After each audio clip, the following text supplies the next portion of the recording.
All right, hello everybody. Greetings and good morning and good afternoon and good evening to everybody out there.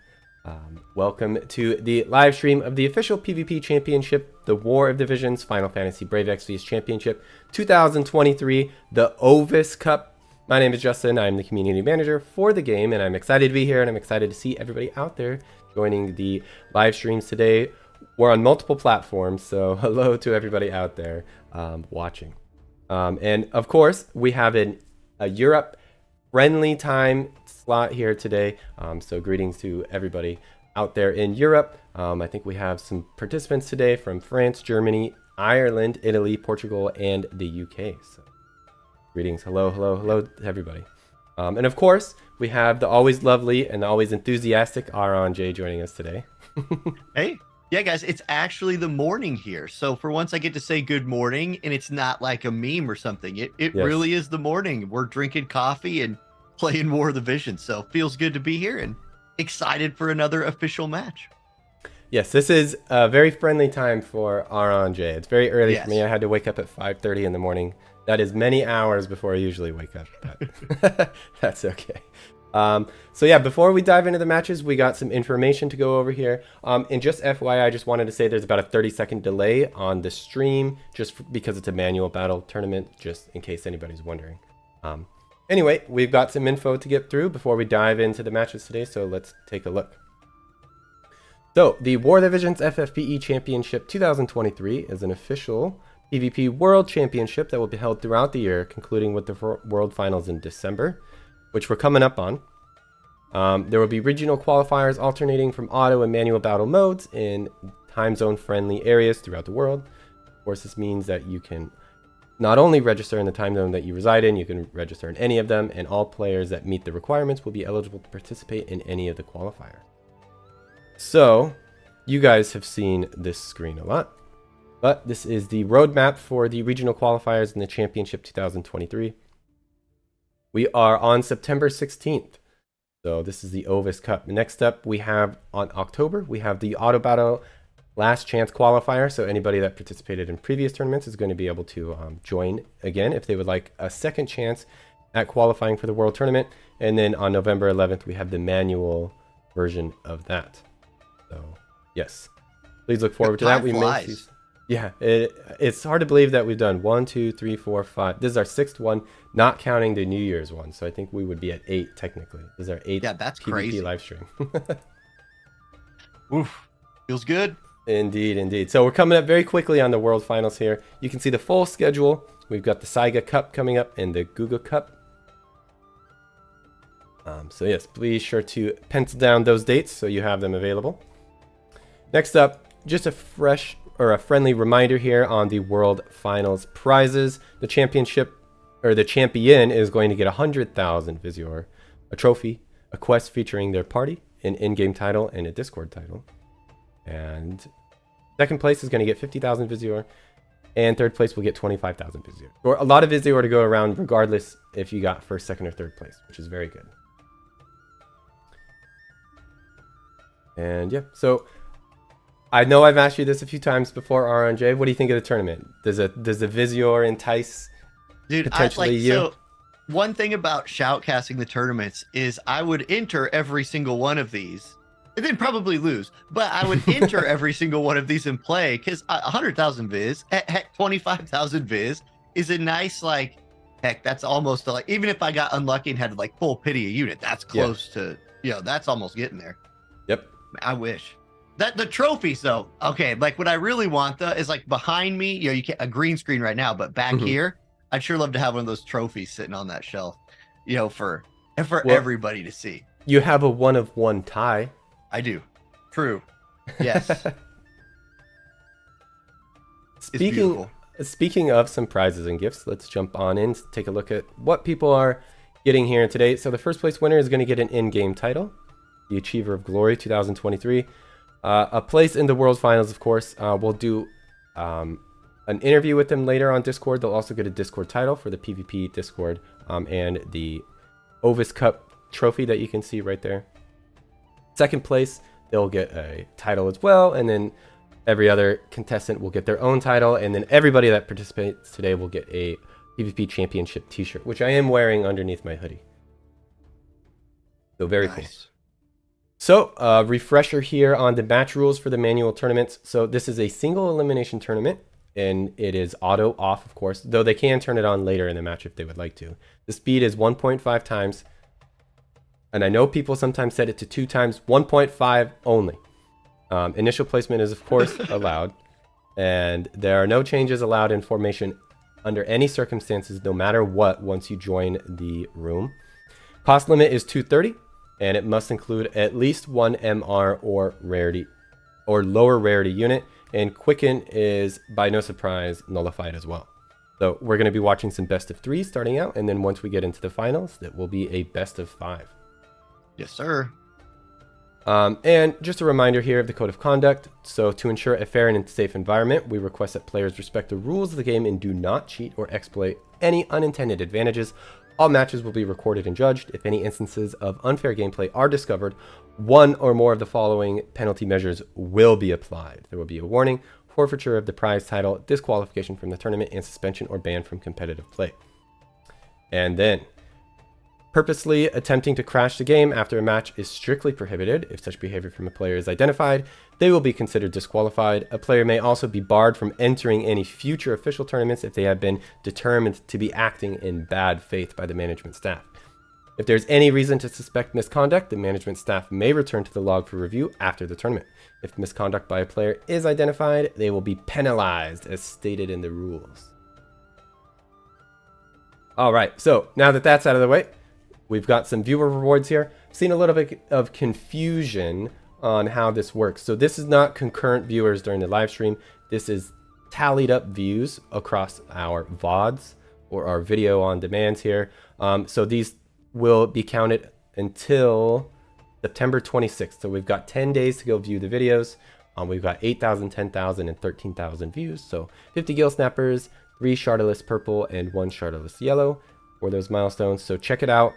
Get those views up so we can all get rewards. Next up here, we've got the secret keyword back by popular demand. I know last time was maybe a little confusing how that worked. So this works as it did previously. We will show a secret keyword a little bit later in the broadcast. And if you fill out the form, you will be given 100 scrolls of vicissitude as long as you enter the correct keyword. There's only 1 keyword this time. So just stay tuned and get ready for that. It'll be maybe in about an hour and a half or so, if I were to guess. You probably have some insider info there too, I would think, right? Like, what do you mean? Probably a good guess. I would say that's a good guess for when this thing is going to drop. If you were to guess, yes, I'd say I trust your guess. I have a good feeling about your guess. We'll let you know. I know there will be some comments asking when it is, so just stay tuned. All right, and next up, we're closing in on 5,000 members on the Discord. I know a lot of people out there are really wanting UR Visogenic Antlers, so this is your opportunity to get 3 of them. So invite your mom and your dad and your sister and your cousins and your friends. Share the QR code around school, print it off, stick it on the wall of your school or work so people can join. Once we get 5,000, then everybody will get those Visogenic Antlers and we'll have a more active PvP Discord. So please do that. That would be amazing. Thank you very much. And next up here, we've got a, oh my gosh, look at that guy. The one on the right, Oh, yes, William. Yeah. But yeah, so before we get into the battles, we have a special announcement for our very own special guest here, Auronnj. He will be hosting a PvP consultation for manual battle tournaments, just like he did with the auto one. So how did that auto one go, by the way? Dude, it was really fun, actually, getting people on stream. It was hard to keep the time limit. Like, we were trying to do an hour and a half, and definitely the first couple people who got in maybe ran a little long, but it's just because we were having such a good time. And this time it's going to be me and Ready Player Will. So hey, look, we're going to be hanging out, talking PvP. Just show up, and especially if you're one of the people selected, it was a lot of fun the last time. This one will be even more fun, I think. Awesome. That sounds great.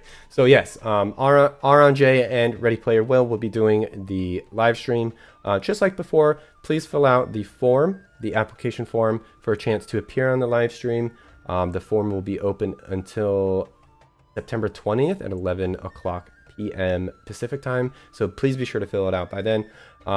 They'll be watching the official Discord server as well. So join in there, leave your chat messages, and hopefully any questions or messages that you have will be able to be answered or read on stream during the live stream. So there's a date, September 30th at 6 p.m. Pacific time on Ouronnj's YouTube channel. Like, look at Will's picture. It looks so like his like he has like perfect skin. It's like I'm gonna call that Photoshop. I'm gonna say there's no way he could have that perfect of like a complexion, but that's okay. I'll give it to him. Great picture, Will. I think I know which picture this is, and when I think it was used for a previous Justin and Friends stream, and when he sent it to me, he said, "Hey, do you need me to Photoshop anything? I'm good at it."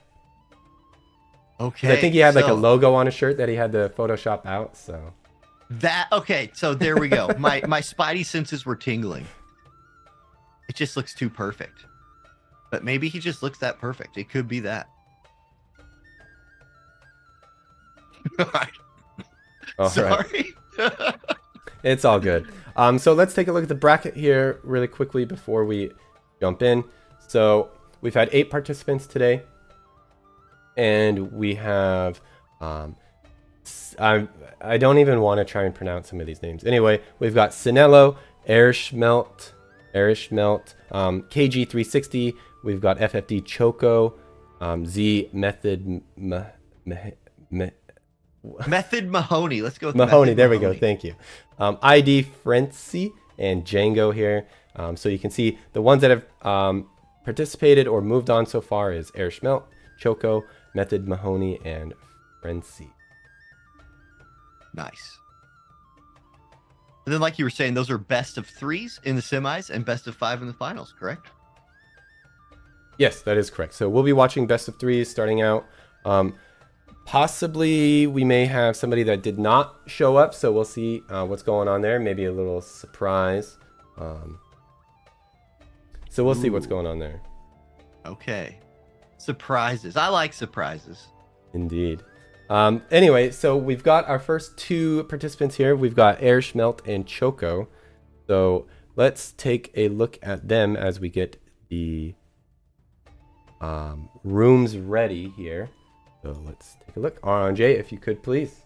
Yeah, so first we got Airschmelt from France. Okay, so again, European time zone, European player right here. Favorite character, Velis, but goes for Swimsuit Jaden in the picture. I like that. Swimsuit Jaden, a very good unit. Sometimes I feel a little underrepresented, but cool looking bro right there. Message is shout out to my guildmates and our community. I think that's like the perfect message, because any online game is just made so much better by your friends and guildmates that play. So yeah, there we go. Representing France today, Airschmelt. Yes, indeed. All right, so next up we have Choco running the Shadow Links. Choco. So first of all, Choco, classic Final Fantasy name. Love it. Also from France. So 2 Frenchmen facing off, or French people. I guess I don't know if they're men, but 2 people from France facing each other in the first of our semifinals. Favorite character is Roberta. So throwing me a curveball as not an OG FFBE player. I don't know who Roberta is, but that's Choco's favorite player or favorite character. And then Praying Goddess Roberta once again, but goes with Shadow Links in the picture. I can, that's great. Shadow Links, one of the better MR units in the game. Somebody we all have experience with. I do love some Shadow Links. So France versus France to kick things off. I like that. Battle of the century, I would say. Yeah. Maybe not. Well, oh man. If it was like France versus Germany, it would be like historically significant. But instead, Indeed. we're just going France versus France. That's okay. Yeah. We'll see how. Maybe they can get a nice croissant later on afterwards. Okay, I'm not. Just you're trying to trap me again, trying to get me to start using. Nope. But yeah, we're waiting for the room to set up here. Then we'll be diving into the PvP and taking a look. So we've had a lot of new unit releases that have come out. Yeah. since the last time that we've had a manual battle tournament. Do you I know if this was an auto tournament, we would have seen probably a lot of maybe Elia and some others. We had the summer Glaciella as well. But this is manual, and manual is weird. So do you expect any of the recently released units to make an appearance? So, okay, our last manual tournament was about 2 months ago, correct? Yes. So since then, like, Raph is a newer unit in the game since then, but I don't think we'll see her because I just think tanks are... I don't think you see as many tanks in manual. You have Jaden the Celebrated, who for some reason, people sleep on how strong Jaden the Celebrated is, especially run with like other newer ice units like Howlet or Reagan. Both of those are like extremely good partners for him. But once again, I've only seen them in auto. I doubt we see much Summer Glassy because, again, tanks in manual. I don't know. Elia the Alabaster is so strong. I would be surprised to not see her just for a long time to come in everything. There's no Quicken today, so there won't be... We don't have to worry about that. Like, when I say worry about that, I mean, like, we don't have to think about who's going to be, like, the perfect unit to be comboing in multiple turns, maybe timing double Quickens or something like that. So that's off the table. I bet you we do see some Elia. I would be surprised not to. I think she's just that good. Like, she What do you think she's going to be running with? Ooh, that's tough. So if we're looking at, like, if we're going with an in-element team here, you see a lot of Alphons. And maybe we'll even see some strike teams with, like, the Elric brothers into Elia. That could be pretty good. I give them, like, vision card synergy is really good there. I think in manual, even if you're not quickening people, some kind of support unit is also, like... Yeah, when you can calculate the heals yourself and not rely on the AI, like meeting a certain threshold, I think that's pretty powerful. So, okay, here we go. Now we are seeing a unit who was a manual unit before and was really strong in Uni. Remember, like, I was super surprised by how strong Uni was in our last, I think it was a manual tournament. Maybe it was auto. Was Uni in the last auto tournament? Anyway, yeah, she was. It was... I remember her like being in the top left corner. Yes. She was tearing it up, or he was tearing it up. He was, yeah. Uni with that haircut that throws us into a, yeah. Anyway, and we're getting a Bradley. So if you're looking at elements here, water and earth don't interact with each other in any special way. So nobody, if they are running true to the element right here, nobody has lucked into some kind of massive elemental advantage. But it could be vision card specific teams, like job-based teams. The further we get into this game, the more job-based vision cards we get. And it's taken a while. Like, it's something I feel like we speculated on a lot when these job-based vision cards started coming out. Then, really with the Elric brothers and the Full Metal Alchemist vision cards coming in, you started to see these first iterations of job-based teams that could compete with high-level elemental teams. It makes fighting teams a lot harder. And then you see, like, Sword Red Mage, I want to say. There's got to be some decent Sword Red Mage teams out there. Now, in manual specifically, I don't know if there's a combination of 3, like, Sword Red Mage jobs that would just be super annoying to deal with in manual. We might run into that today. And I will try to see if I could, like, deduce what's going on with some of these teams, if possible, while we're going. But King Bradley, I mean, that's one of those Elia the Alabaster level picks to me, where it's like, I don't know what he does that's special in manual versus auto, but I do know that King Bradley just does a lot really hard. He gets a lot of turns, hits like a truck, has courage. I will say, though, courage and re-race, there's a lot of ways to remove that in the game. And when you're talking about manual play, well, it's not as hard to remove them because you just do it on purpose, right? You don't have to rely on the AI doing its, big brain calculations behind the scene. Okay, Choco has and you don't have to worry about the move being wasted before it should be. You know what I mean? Right. Yes. And like units grouping up, you can group or not group. You don't have to worry about, well, the AI thinks I can do a lot more damage with barrage instead of re-raise remove arrow or whatever the name of the move is. So yeah, So okay, the thing that surprised me about Uni as we jump into this match was how much damage he did. Like I was expecting him to be there just doing his like annoying things. He put out a ton of damage. And look, we are going to see Summer Glaze Shella. We're actually going to see 2 tanks right here. The Mont makes a lot of sense. Just, you know, cost limited comp. Mont is a very strong MR unit. So that makes some sense to me. He also does a lot of damage. And then we're seeing Summer Lilith. I would not have bet on a Summer Lilith, but you get that range advantage in manual play right here, which is a big deal. Bradley's going to be coming in there, crashing the party. So that should be good. Now, we do have to talk about, as E-Rush Melt right here is not actually taking any actions yet, there is a timer in manual play. We need to be conscious of the fact that, like, perhaps there could be a, nope, not a spectator bug. It's just going to be the buff. So usually you see them move before. Yes, that was definitely a little bit of delay right there. Buffs like that one and then not taking any action, you do see a lot of that in manual. So right there, Irash is just standing in the back, taking his time, saying, hey, I'm going to make sure to get my buffs online before I move in. Now, it does not look like Choco did initial placement. This seems like standard placement to me, just spread out. And that's fine. Maybe just saying, hey, I don't know where the enemy's going to be, so I'm just going to spread out and then I'll figure it out as I go. Miranda is a really interesting choice right here. Here's the deal with Miranda. She just got her Transcendence, I believe, this last week. She was really strong before that anyway. She has a long-range Water August spell that puts people to sleep. Sleep in manual PvP is much more powerful than it is in auto PvP. In auto, Miranda puts everybody to sleep, then somebody else takes a turn, wakes them all up with like an AoE attack or something like that. In manual, you put 2 people to sleep, you just leave them. You say, hey, y'all just stay sleeping for a while. I'm going to finish off your awake friend. And he's going to be real sad that you weren't there to help him.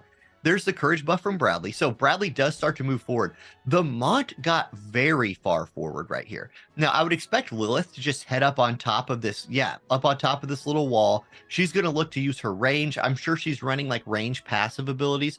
And I'll pull up some info on these units so I can kind of talk about them as we go. But Summer Lilith in particular. Sorry, I got a little frog in my throat there. Okay, let's try to find some info on Lilith. She has the range. That's what I was trying to see. Shadowbind comes out. Does not land any status effects, but Uni takes very little damage from that. Very little damage, and then counters by popping bells of his own. So it looks like, to me, Choco's comfortable with saying, hey, my Uni's not just going to get blown up. And as an SR unit, that's a worry, right? You never want to see your SR units taking aggro from the enemy's DPS units early, but we live in a world now with Transcendence and Reincarnation, and perhaps this Uni has just been invested in heavily. Mont is going to use this limit break. Now, this limit break could be one of the newly upgraded limit breaks, or at least the option is on the table for that. It did a lot of damage. Mont got the CT up, so I think that does mean that it was upgraded. It's cheaper now to use, and it gives Mont that CT up after he uses it. And this Uni is taking a pounding. I think this Uni's finished, because if you look at the turn order, Bradley's going to go. He doesn't have the range to get to Uni, but Lilith has bells active and is chilling on top of that wall. She can easily tag Uni from back there. That will be a big help. Okay, Bradley's trying to calculate right now, like where he wants to stand. If this is a good, okay, first of all, Uni's going to take damage right here, probably go down. But Bradley staying away from Mont was definitely a calculated play to avoid the AoE status effects from Miranda. She can put you to sleep. She also has her limit break, which is an AoE confusion. So you got to watch out for that as well. Lilith is going to go drain charge right here. That has the damage to take Uni down. So -1 Uni, and we're really quickly into a 2v3. Miranda's channeling a spell. Glassy's going to walk forward. In autoplay, Summer Glassy, very hard to kill, gives that aura to her teammates, making them hard to kill as well. But here, she does, that's what I was going to say. She's got stop. She has status effects. So, excuse me, as the Cura for Miranda misses, well, it hit. It just, Cura on a dead body doesn't do much. Anyway, tried to channel a Cura right there. Ended up that the cast time was unfortunately too long. And now Miranda going to separate a little bit. No, goes up high. Miranda can take advantage of her long range to try and make this a fight again. But seems like a little bit of trouble to me. And if she stands right there, Bradley's going to be able to hit them both with some AoE. She's channeling a spell. She's standing right there. It's probably another heal.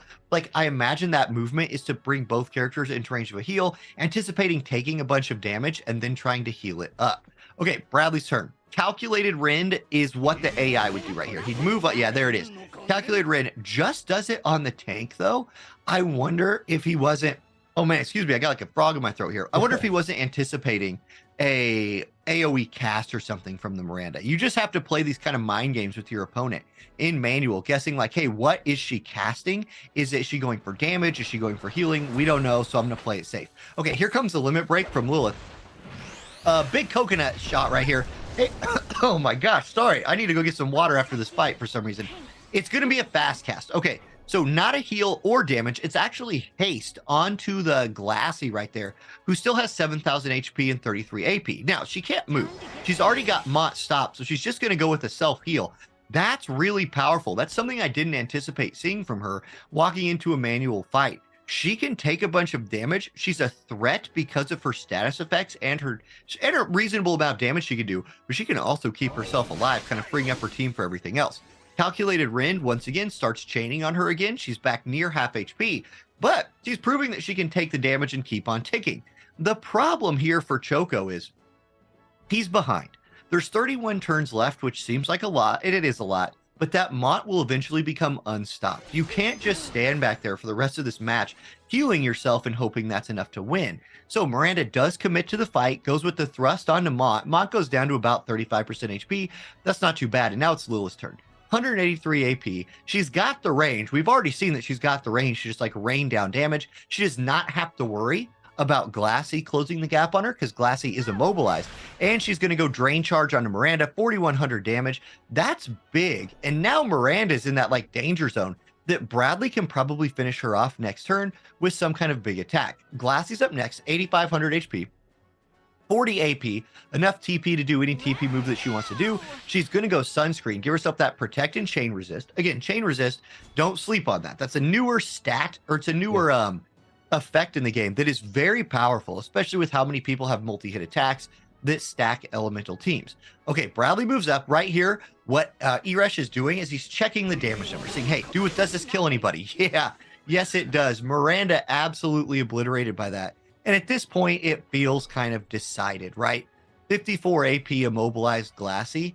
I wonder if you don't just like hit next. You know, do you just like sit there and say, hey, I accept my fate. I'm just going to... yeah, you just you die with honor right here, Glassy. Nope, she's going to go Graviton Strike. She says, I will go down fighting. Hits Bradley for like 4,000 damage. That's fine. Now Lilith with 161 AP will begin to bring those final couple turns. Shadowbind comes out, immobilizes her again. That immobilize on this map, especially a longer map like this, feels really impactful. I wouldn't be surprised if we saw a little bit more of that. Some range abusers, you could say, just immobilize your enemy and rain down arrows on them or bullets.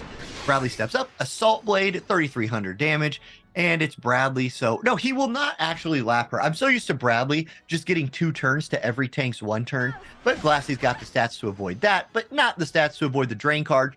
Charge. Her courage pops, so she could heal herself right here and prolong things a little bit, or again fall on her own sword. Let's see what she chooses to do.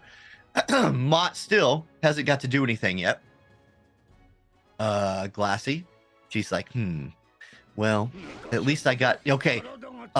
You know what normally I'd be very triggered by a reflex. In this case, it meant nothing. That meant absolutely nothing. It just means that Mott gets to do the finishing blow. So Mott, finally free from his stop, walks up to Glassy, killer Drain Blade, 785.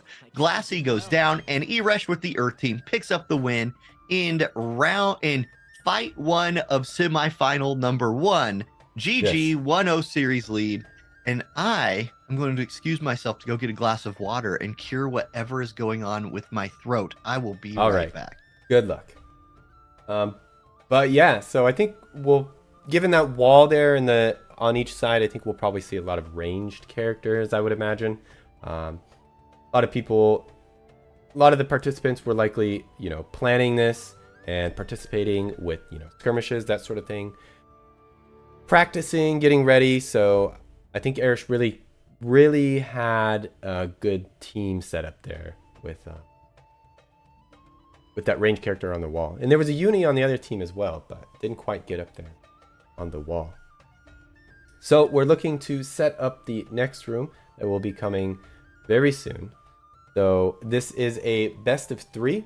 So if Erish wins the next match, then we will be moving on to the next battles after that. So yeah. It's an interesting start already. We were talking about potentially seeing Summer Glaciella, and she came out on the first match, so that's cool. I guess all we have to do is see if Elia shows up as well. But like I was saying when you were gone, I think we're going to see a lot of ranged characters during this manual tournament today. Makes sense. And this map sets up really well for it. Like, with those 2 walls right there, they got a nice place to hide. Oh, okay. You were just talking about that. Good. Yeah. I was saying that like we saw Uni on the other team, didn't quite make it up on the wall, but we'll probably see a lot of that, to be honest. Yeah, I mean, I would love to see like a triple like range team, like I don't know who we would see. I don't know the cards for it, but it would be cool if we could just get, you know, like Rangers and Gunners up on that wall, just picking somebody. I feel like Ice could do that really well. You used to see those Ice teams with like Elia, not the Alabaster, Eliza, and then just maybe like a Velis dropping haste on them, or Curry. Yeah. Oh yeah, because they have to run an MR. So Curry. Ooh yeah. Get that frostbite on. Curry, Elia, Velis. I don't know if that doesn't meet the cost limit. I don't think, does it? Because we're cost what, 320? 230. Okay, yeah. Sorry, I threw 2 notes. I got the numbers right. I just did not put the right order. 230. Elia and Velis are 200 all by themselves, so never mind there. But yeah, some kind of thing. Curry is devastating on a ranged map because he drops that frostbite on you. Oh my goodness, you can't do anything anymore. So looking at Uni here and Lilith, like Lilith was definitely taking advantage of those of 2 things. One, she was immobilizing people, which is really good. But her drain charge, which we saw her use several times, is a 25 single target resist debuff. And everybody's stacking AoE resist, everybody's stacking single target resist. So she's able to get through that, not just for her, but it's a debuff for your whole team. So it does a ton of damage. That's really good. And she had a great showing right there, in my opinion. Yeah. A great showing. What's weird is Mont did exactly what he was supposed to be doing as well. That's the weird thing. Even though he didn't really do anything at all, he did exactly what he should have been doing. He walked up there, got aggro, and then it was like... He was out for so long. He was. I can't believe how long he was out. That fight was a 3v2, but it was really a 2v2 the whole time. Yeah. Yeah, because Mont was doing nothing. But let's see here. So, okay, Lilith also used her limit break, and it has an upgrade. This one of the limit breaks, one of the UR characters for the limit break that just got its upgrade.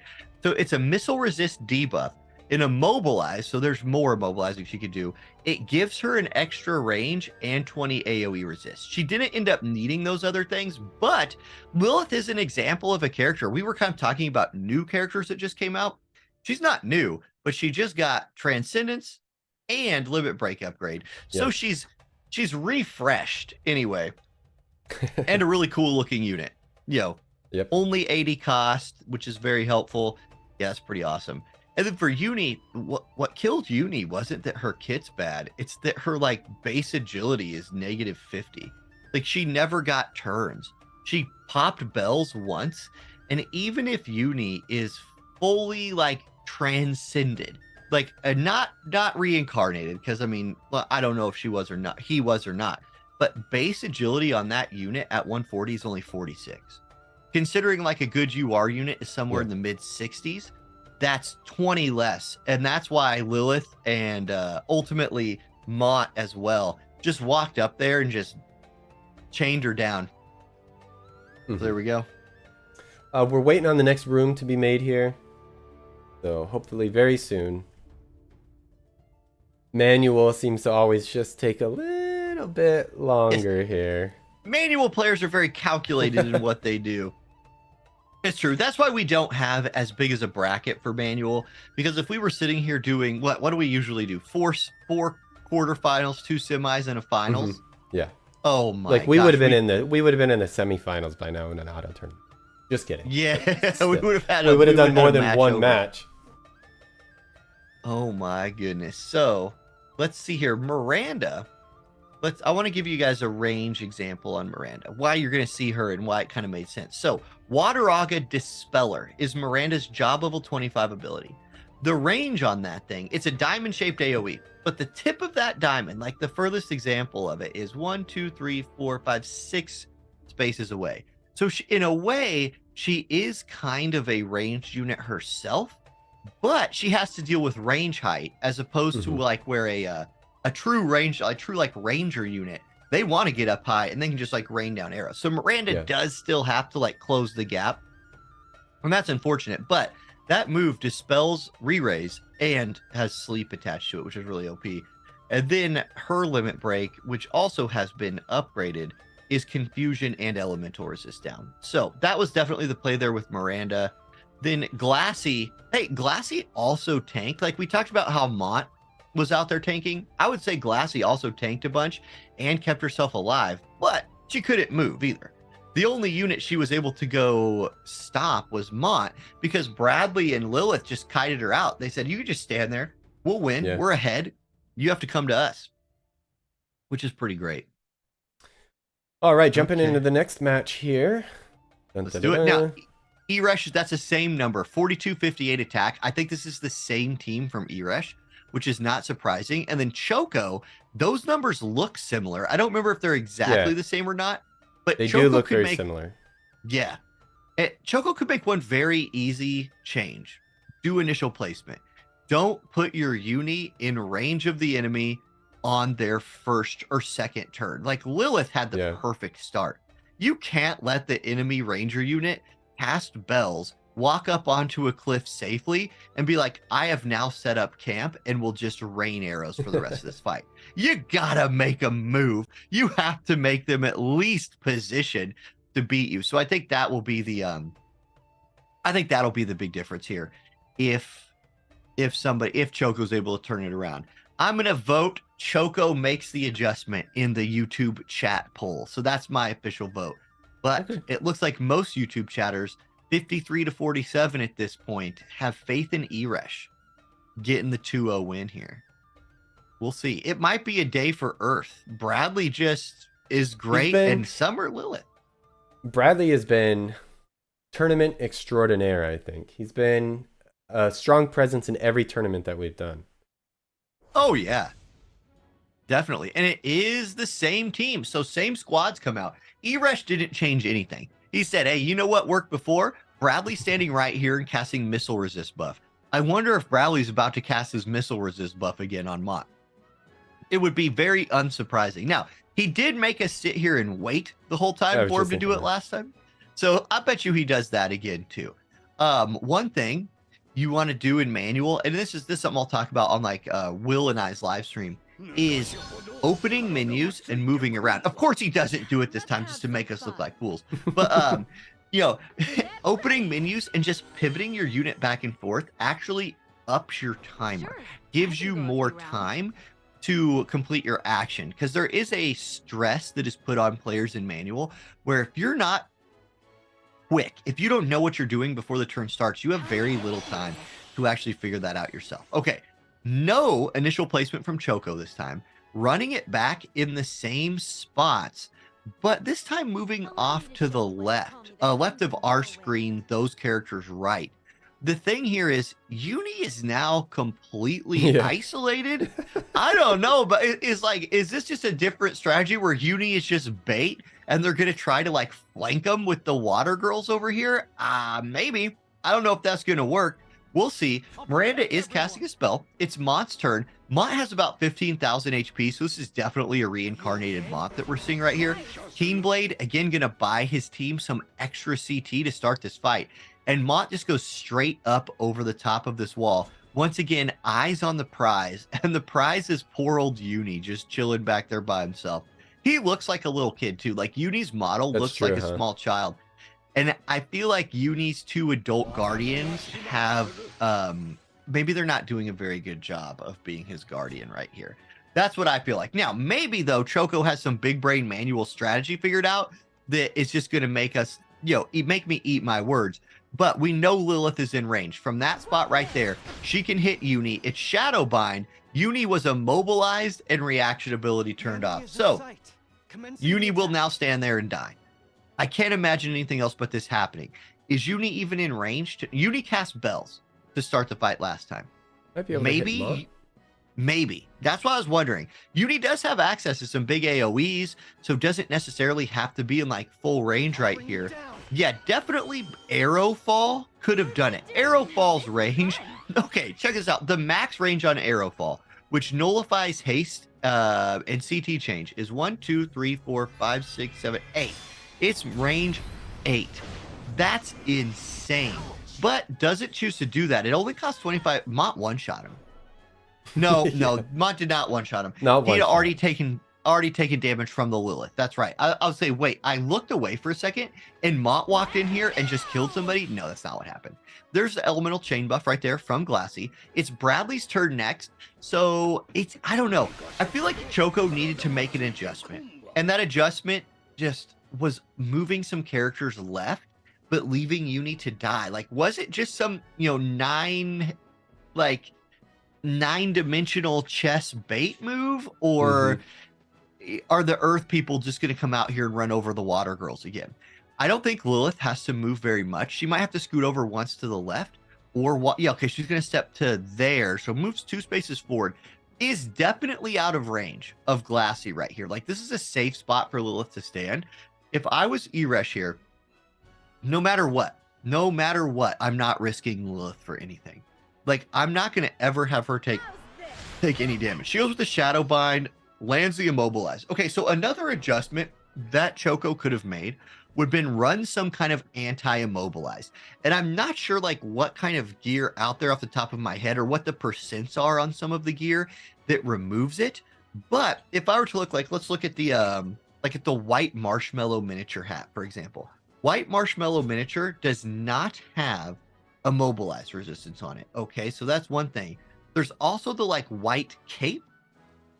Do either of those? Gosh, off the top of my head, there's a lot of stuff to remember. Let's see. Mont moves in and does drop a little defense pin on Glassy right there. Yeah, the white cape has 50% immobilize resist for the first 3 turns. So that is a move that could have been made right here by Choco as well, but that was not the case. So here we go.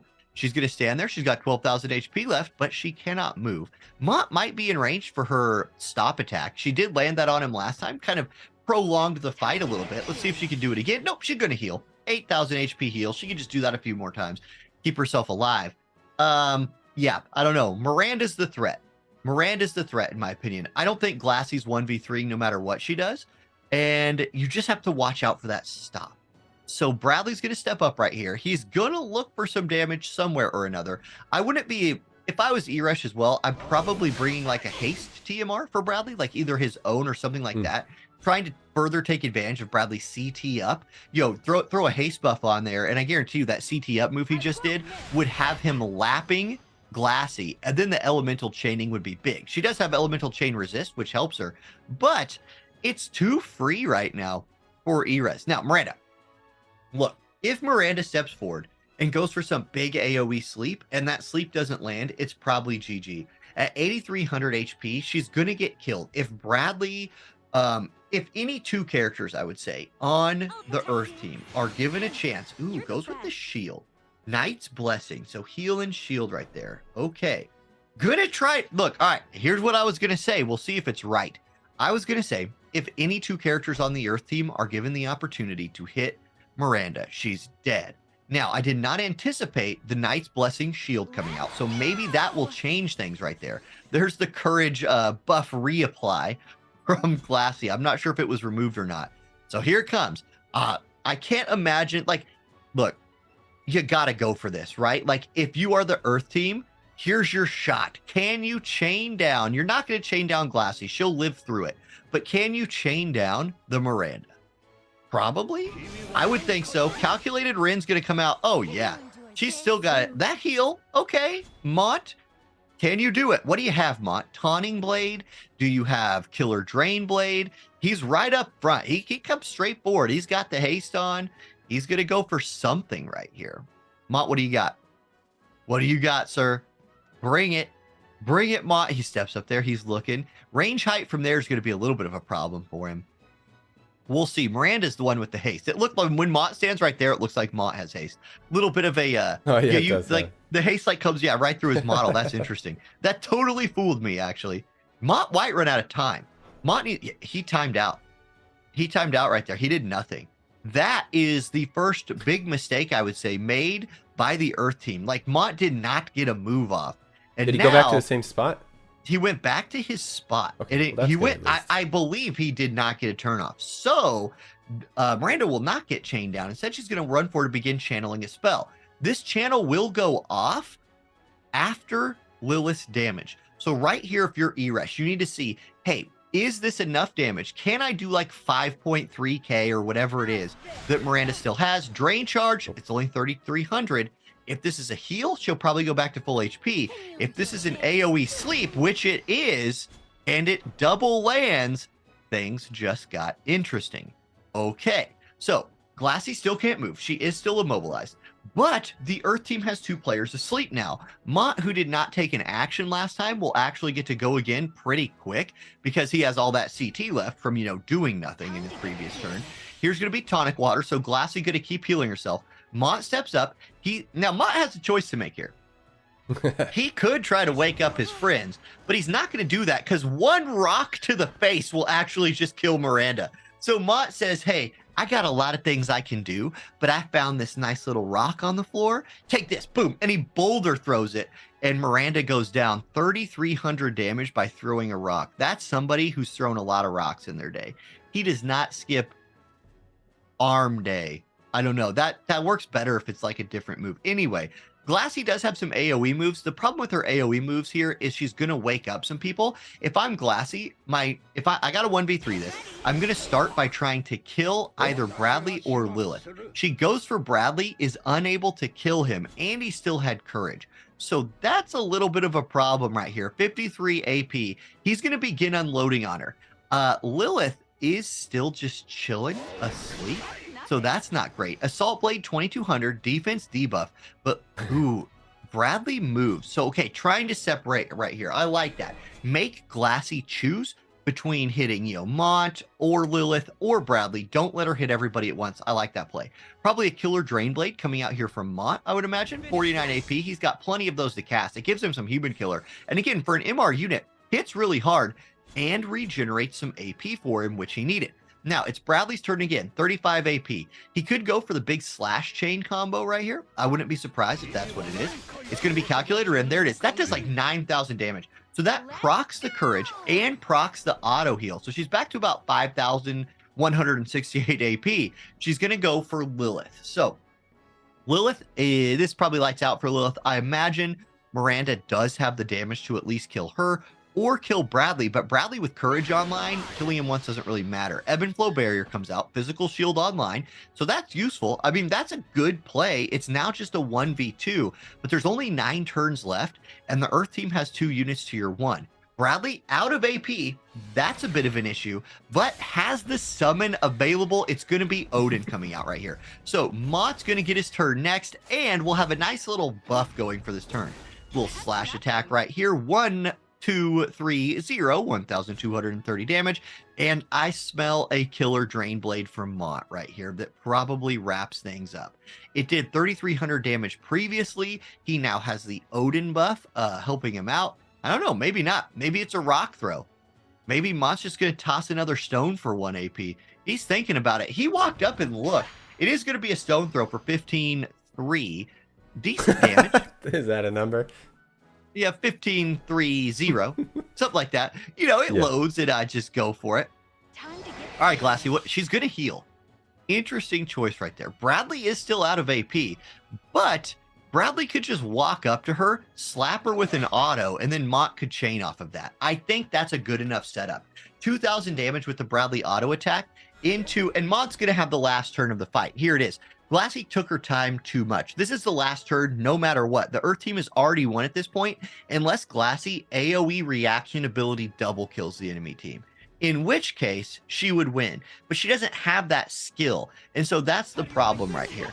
Killer Drain Blade, 1891. She does block it with her shield, but the Earth team does pick up the win.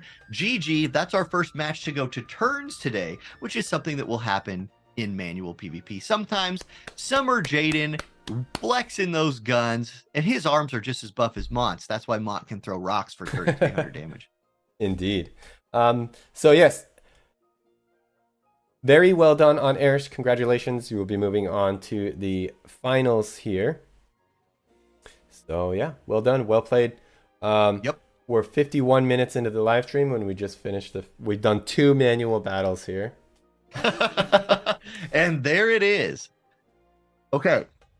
So Justin, yes, go ahead. Go ahead. I think there's a special thing to say. Yes, there is. So okay. We had a no-show on the next match, like I mentioned earlier. So let me go to the bracket here. We had a no-show. I believe Method did not show up. Method Mahoney did not show up. So ID Frenzy is going to be proceeding to the finals. So we're actually going to be going into the finals pretty quickly here, but not for free, as Auronnj just hinted at. We're actually going to be doing a little bit of a celebratory, not a celebratory, but we're going to be doing a little PvP match here in the interim. Auronnj is going to flex his manual skills here for one match. So we will see an Auronnj manual PvP fight. We're only going to do one. We're not doing best of 3. This is not part of the tournament. This is not going to count for anything. Lose so hard we only need one match. Okay, here we go. My team is set up and ready. Whenever somebody's got a room code for me, prepare yourself. All I'm gonna say, prepare. You've never seen power like this before. We're actually just going to take a look at the player information here really quick. Oh, okay. So yeah, Frenzy, ID Frenzy right here from Italy. So we're not going to have a France versus France finals. It's going to be Italy versus France. Favorite character is Ketone. Message shout out is I will follow my convictions for Hydra. All right. And then we got the swimsuit Ketone on the screen. Justin, every time I see swimsuit Ketone, I think of you. Why do I think of you every time I see swimsuit Ketone? I like her. I think she's cute. I think I mentioned that before. I think you said that like once 2 years ago, and then I just permanently just relate this character to you in my mind now. Yeah. Yeah, it is what it is. She's cool. I don't know. I have an affinity towards her. She's a little bit of a healer. Just magic. I have a draw towards magic users. Ketone's cool. Summer Ketone's even cuter. I don't know. That's usually where I go for units. So. Just go by look. Okay, so I'm gonna join the room now. Okay. All right, let's see. I'm not. I usually say these out loud when I join rooms, but I'm not gonna say it this time because there's potential there for some high-level trolling. I gotta hopefully. Move. Well, I don't know. We'll see. So are you going to tip your hand a little bit here before we get in? Or are you I think no one will be surprised by what I'm bringing. I don't think anybody will be surprised. Okay. I am going to do some. Ooh, now, Frenzy, actually, we're going to have a bit of a mirror match here. A little bit of a mirror match. I'm not going to do initial placement. I'm just going to ready up. So, whenever you want to jump into it, go ahead. Okay. I will try to both shoutcast and play manually, but I don't know if there's a little bit of a delay. Right? So that's not going to be something I think I'll try. We'll just see what happens. Who knows what's going to happen here? It's going to be great, but we are finally going to see. Here's the special part of this. For the first time in War of the Visions official PvP tournament history, Eileen will show up. And so we are going to get to see Eileen herself take on Balo. Now, I will also say that I'm running Balo as well. Balo is a monster of an SR unit. So we're going to have some Balo on Balo action here. Whenever Frenzy wants to hit that start button, I am ready to rock. I'm ready to go. So here's just an example of how much the delay is. We are currently loading into the match right now, and I'm watching the screen. Okay. It's not that bad of a delay, really, between the two things. All right. Now he's got, okay, Addison Rae is my absolute nemesis. Like, I lose to this Addison. Addison Rae beats me every time I see her. She is a unit that I hate to fight against. She's I don't scary. even know. She's scary. And like, even my like well-built, Guild Wars teams, if I see an Addison, I'm like, oh my gosh, this is a problem. But this is Frenzy's chance right here. If he can take down Eileen in this match, he will get to go to the grand finals. But he's going to have to deal with a hasted up Eileen right here. We're going to drop the King Bradley TMR, give that haste and reaction block rate up. And in true Eileen fashion, we will now begin running towards the enemy. A lot of times this ends without making it to the enemy as you just die en route, but we're headed that way. Since you're doing this, I want to know what your thought process is here. Are you trying to set up for anything? Or are you just sort of running it, seeing what's going on? Well, with Eileen, I just try to have haste and get close enough to do one thing. With Mont, he is going to be pretty tanky right here, so I'm just going to put like courage on, make that courage get removed.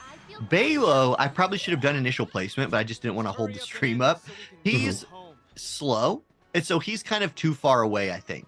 I gave Balo a TMR with some unit resist on it, but I'm probably just going to cast that courage buff as well. Like you just saw that Balo cast his buff.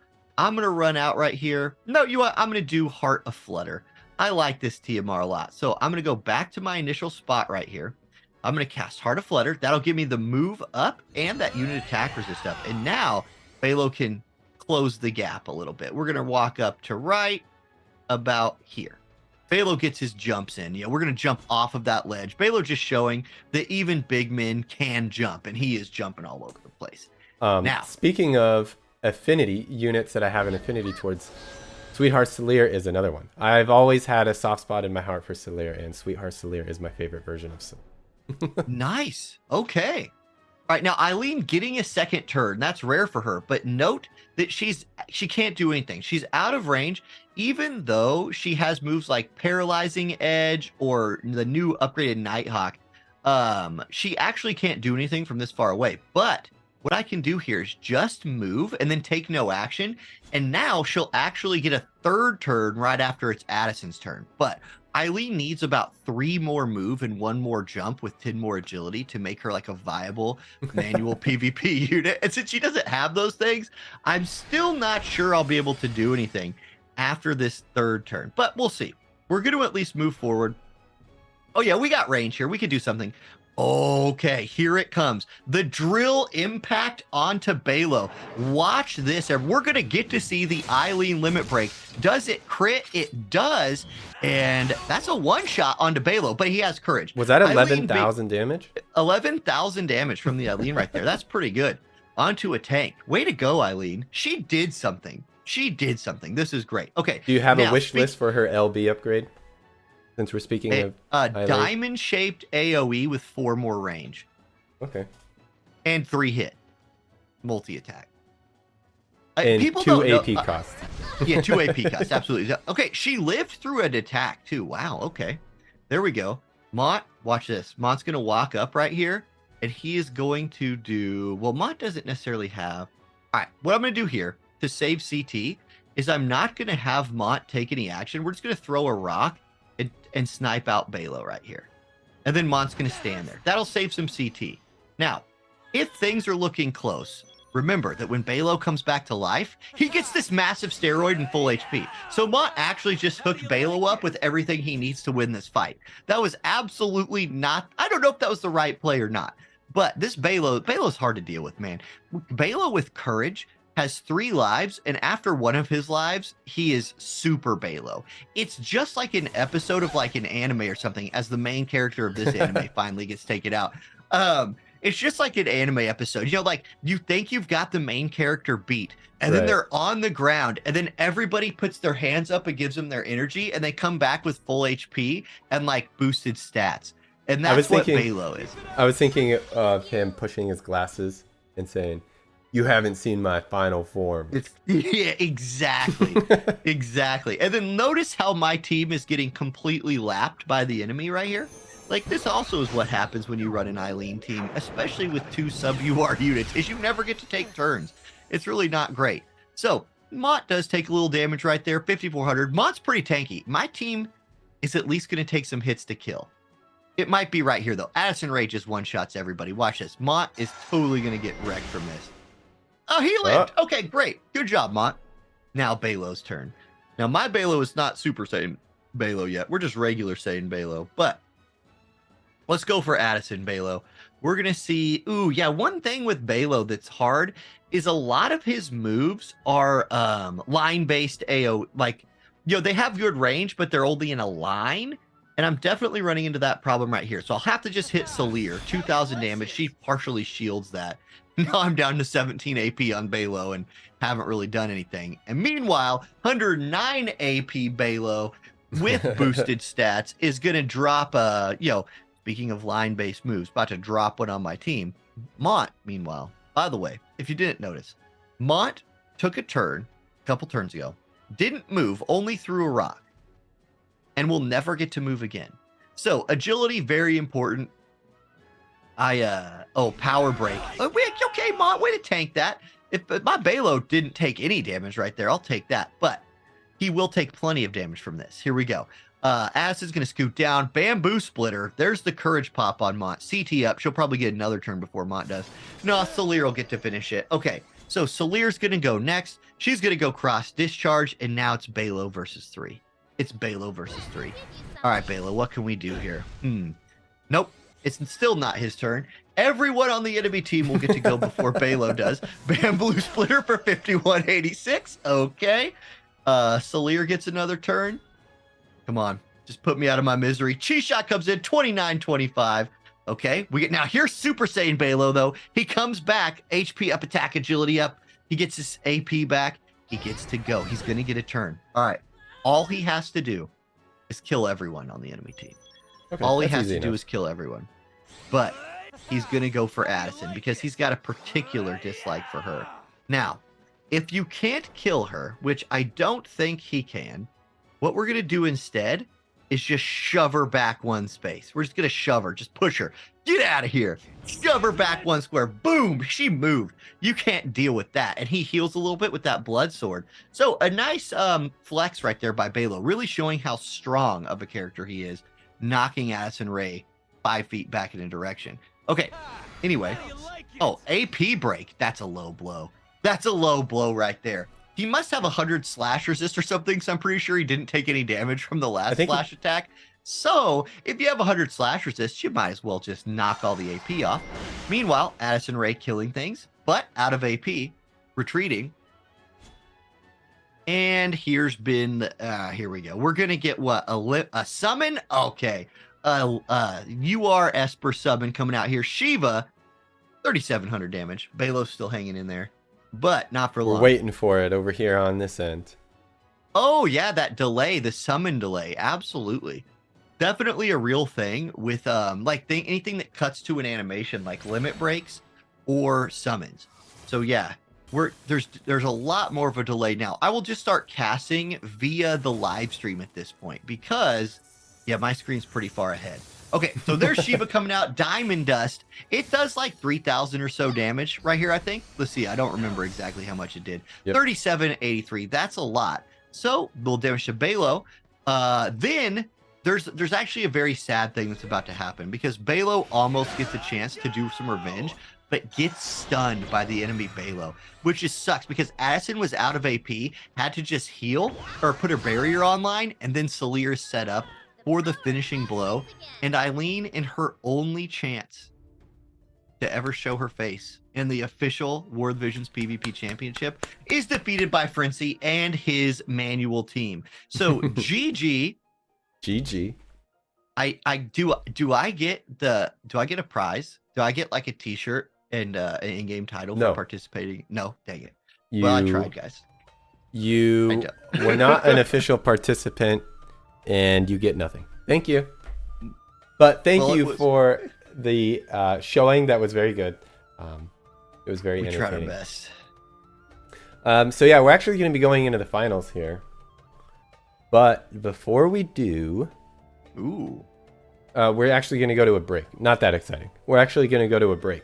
And for everybody sitting there eagerly waiting for the keyword, we're about to put it up on the screen here. So you're going to have to click the link And down below, it's in the description if you're on YouTube. It's down below on Twitch also. I'm sure it's somewhere on Facebook. So go down there, click the link, get it ready. Because we're about to show it here. And then we're gonna throw to a 10-minute break after that. Before we get into the finals. So I got my form open. I'm ready to go. I want my 100 scrolls. Let's do this thing. I see.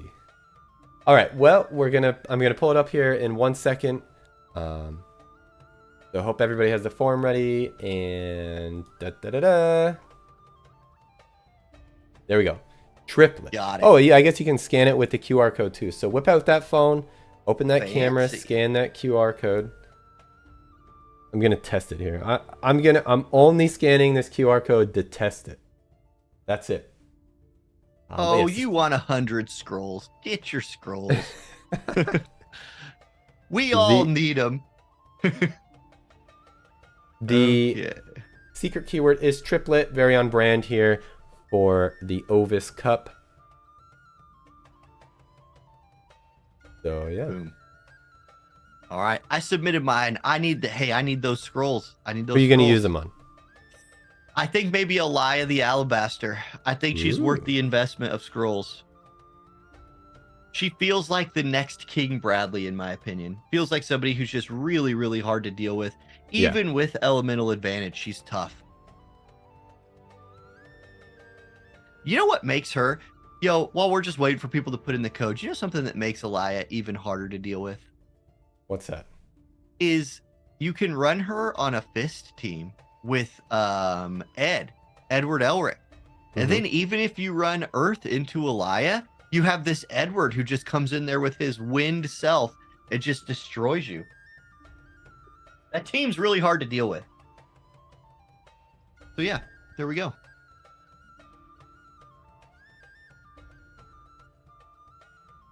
Indeed.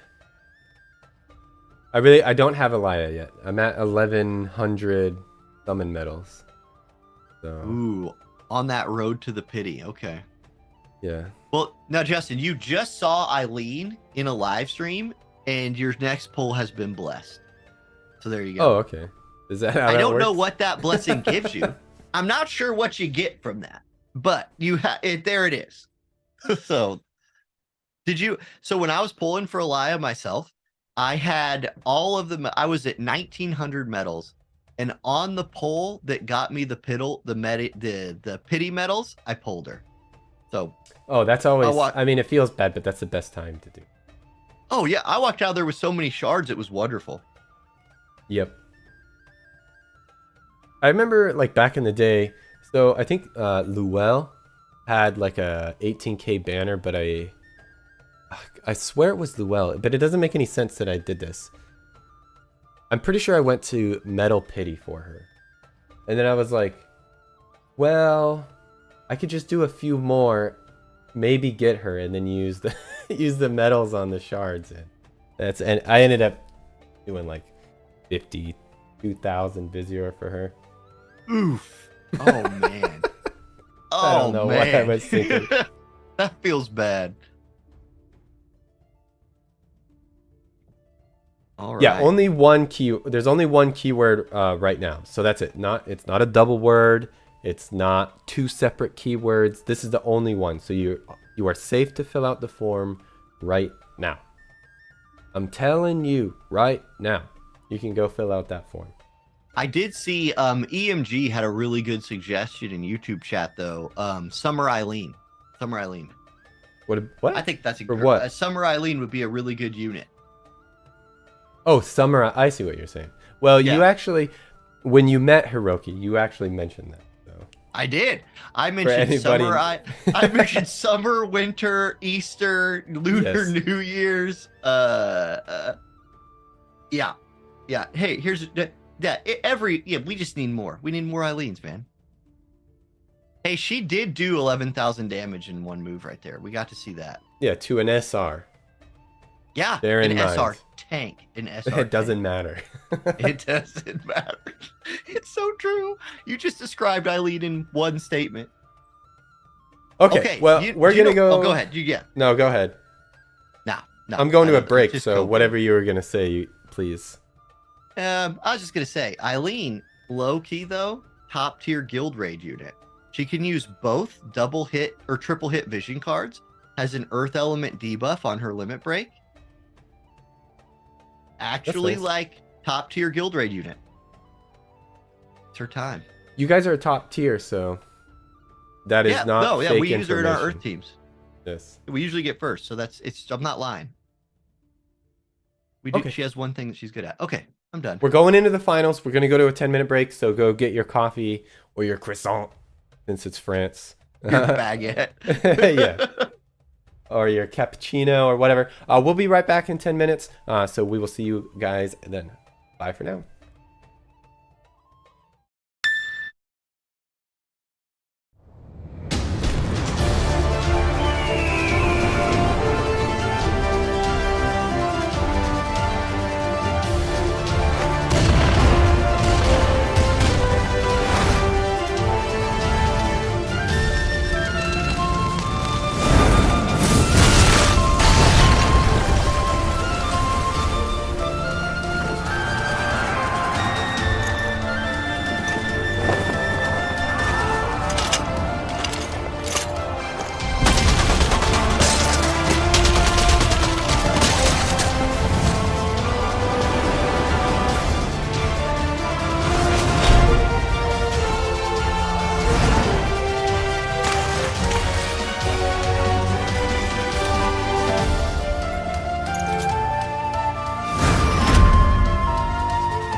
The moon and stars are divided by malicious intent.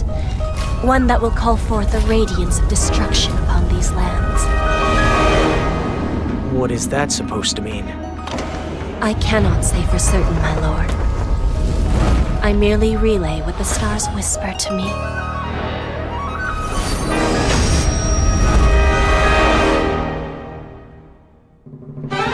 War of the Visions.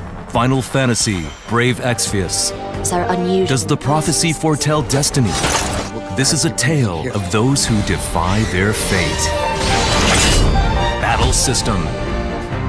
The order of action is determined by speed, irrespective of alliance. The turn order of ally and enemy alike is displayed on the left. Units' move and jump values indicate their mobility on the field of battle. Knights and soldiers may not be adept at vertical movement, but their repeated physical attacks are a force to be reckoned with. Dragoons and thieves, on the other hand, can press the advantage on uneven terrain with their physical prowess. Strategize your timing and movements to claim victory. Jobs and abilities. Select from 3 jobs to set as a unit sub-job, thereby augmenting their main job with subcommands. The abilities available in battle will change depending on the sub-job set. Interaction with other players. Friends can lend you their aid on your journey. Hone your skills and prepare for the clashes to come.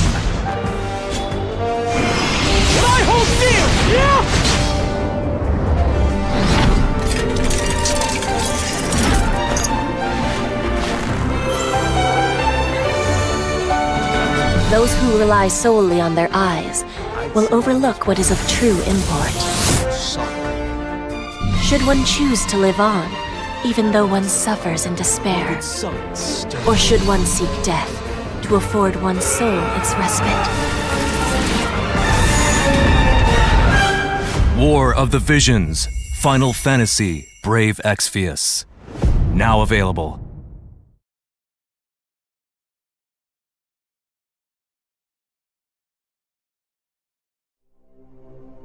This unbearable, insufferable noise. But it won't be long now. The world we seek will soon be upon us.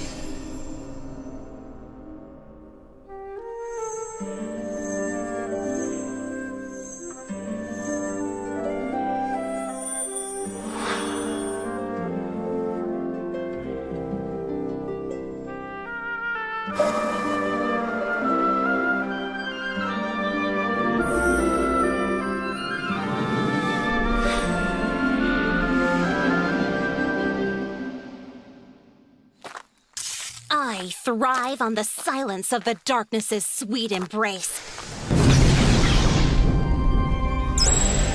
I suppose you can call me the Dark Witch lurking in the deep abyss. Don't be like that, Raffi. Finding someone in this crowded place is like finding a needle in a haystack. What? You mean they tricked us? They're the ones who are meant to be our foes. O endless void, awaken. It's our duty, okay? Don't interfere. The dark craving for blood and destruction that rests in my accursed left hand. I grow unable to restrain it.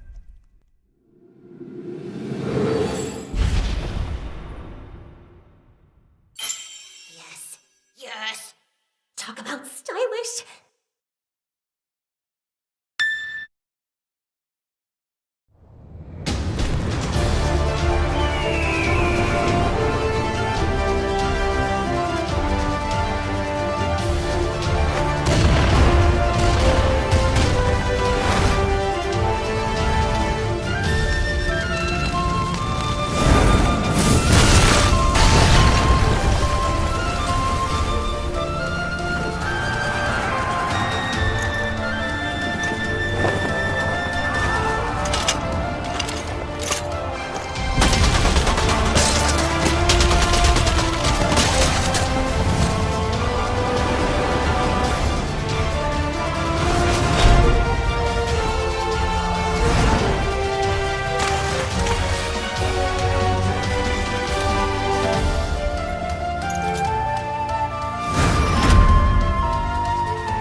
The moon and stars are divided by malicious intent.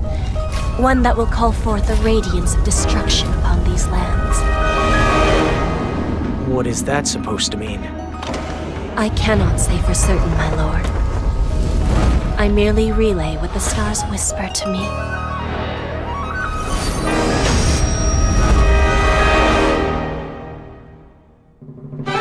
War of the Visions, Final Fantasy, Brave EXVIUS. Are unusual. Does the prophecy foretell destiny? This is a tale of those who defy their fate. Battle system. The order of action is determined by speed, irrespective of alliance. The turn order of ally and enemy alike is displayed on the left. Units' move and jump values indicate their mobility on the field of battle. Knights and soldiers may not be adept at vertical movement, but their repeated physical attacks are a force to be reckoned with. Dragoons and thieves, on the other hand, can press the advantage on uneven terrain with their physical prowess. Strategize your timing and movements to claim victory. Jobs and abilities. Select from 3 jobs to set as a unit sub-job, thereby augmenting their main job with subcommands. The abilities available in battle will change depending on the sub-job set. Interaction with other players. Friends can lend you their aid on your journey. Hone your skills and prepare for the clashes to come.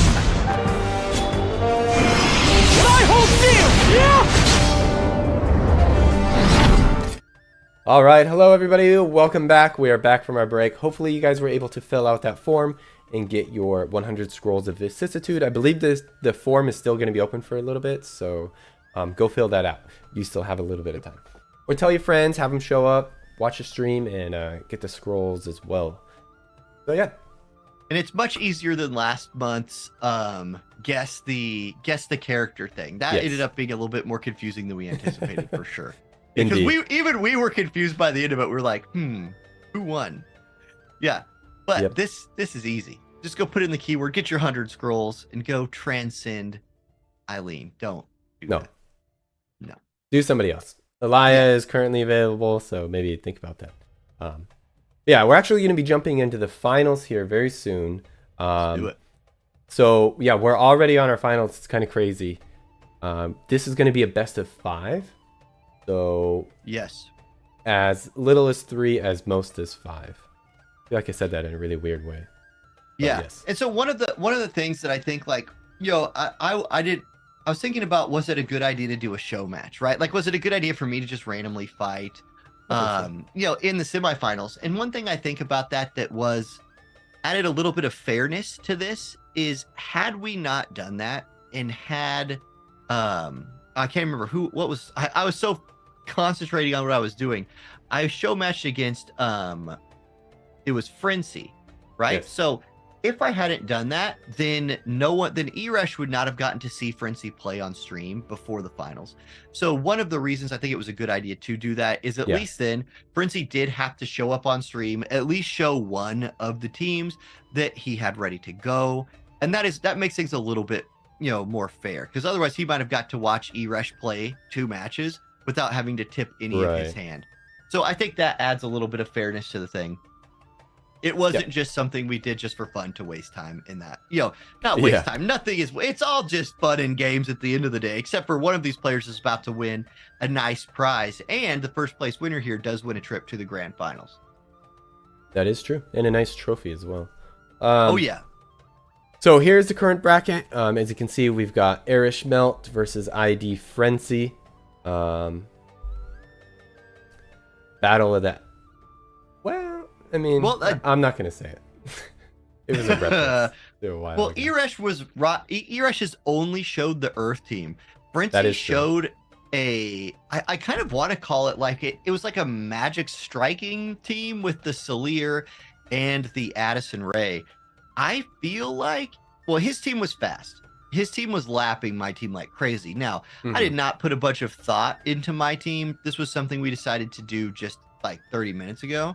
And so I was very quickly, with the game open, just throwing together an Eileen cost limited team just to come in here and have that little match.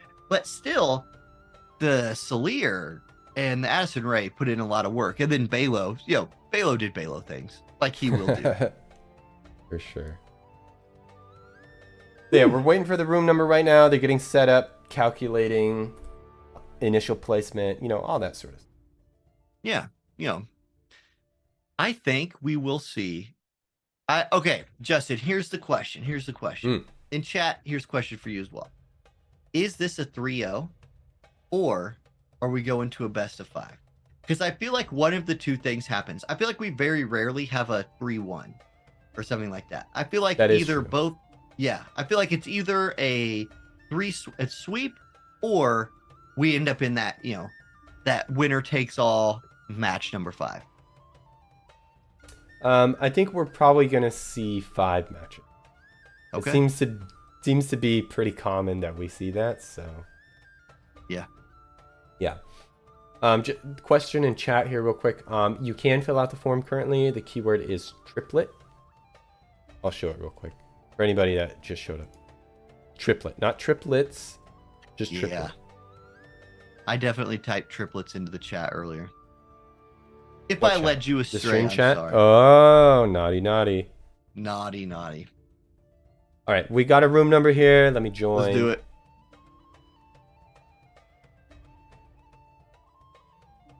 We'll also be doing interviews with both of these players. Yep. But only the first place winner is going to move on to the finals, unlike the auto tournaments. Yeah.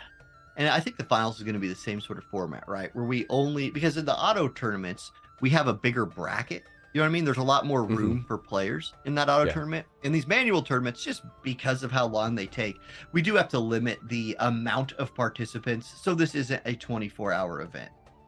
Because keep in mind, all these players that you're seeing had quarterfinal matches before these semifinal matches. And all of those have to be watched by a referee. So it's not something they can just like do beforehand, kind of at their will. These things do take a little bit of time.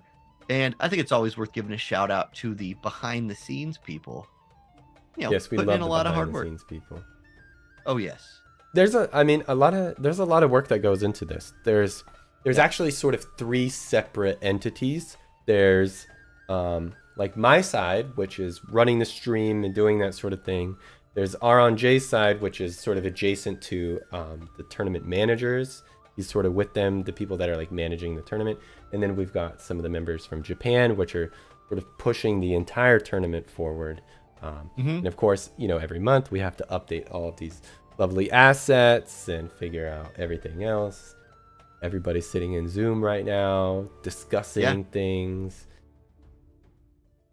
But it's definitely like I like it because it adds a little gravity, like a little official. Yeah, of course. It's good to have an official championship, in my opinion. Yeah, it's especially awesome. for a game that's so focused on PvP like War of the Visions is. Indeed. You know, we've done a few interviews, or I've done a few interviews with some players. I've done an interview with a manual I've done an interview with 2 auto players, Kiwi Stings and Surabu, and those interviews are up on the YouTube channel currently. And we sort of talk about, you know, what they do to get teams ready and that sort of thing, or how they play the game in general, that sort of stuff. And we actually have some manual ones coming out soon as well. Ooh, can you tip your hand on who was interviewed for those? Or is it a surprise? I won't tip my hand. Okay. So you'll just have to see. You'll just have to wait I'll and watch. See. But one of the videos is coming up very soon. It was actually, the interview was probably about 25 minutes. So approaching podcast territory there. Nice. Hey, it's nice to just have stuff though to put on in the background. You know, like when you're doing other things, those kind of longer format videos are great for that. Okay, do we have a room? Yeah, we're going to be switching over right now. I was waiting for the other person to join. We got a little spice though. We get a little bit of spice. Now, Eresh is saying, hey, you've seen my Earth team. Prepare for my Earth team again. Frenzy, though, brings out Zazan. Not Zazan the Unkillable or Swimsuit Zazan or Christmas Zazan, but Bearsuit regular Zazan. Winter Zazan. Sure, yeah, this is a Winter Zazan. And his thing, now, okay, it's also Bradley versus Bradley, which is interesting, but we'll get to that here in a minute. I want to tell you guys a little something about our good friend Regular Zazan. He isn't the hardest hitting unit in the world, but he does have a ton of move and jump. So his base move is 4, jump 1. Through his skills, he can upgrade that even more. He has Thief Lore, give him that little bit more agility. and movement. And then he has a move right here in his thief sub, Steel Heart. Charm. Charm is something in manual that is, like sleep, more powerful than it is in auto. Because in auto, you charm somebody, the AI might end up, uncharming them with a little auto attack or a barrage or something like that. You charm somebody in manual, you force one of two things to happen to the enemy. Either they just accept that they're now fighting one of their own people, or they have to go wake them up. They have to go like auto attack them or stone throw them or something like that. Now, EXVIUS did switch up his squad a little bit right here. The Mont has gone away for the Lorenzo. Now, Lorenzo's not a unit that I expected to see. He has sub Time Mage. So, Quicken not a thing today, but Haste is a thing. You can absolutely take advantage of Haste right here. And a Hasted King Bradley and Hasted Summer Lilith would be very, very potent. And Lorenzo's somebody who, like we've seen Stern in the past, can get into the air and hang out there for a little bit. When you're up in the sky, nobody can hit you, which means you're kind of safe. I think that's really cool. So Lorenzo's an interesting pivot right here. And I will say that unlike in the last matches that we saw here, Frenzy has decided to not start anybody within Lilith's range. So that's a good play, I think. Zazan going to start using some of that movement that he has right here. Looking to see what his ranges are. I would not expect him to come out yet.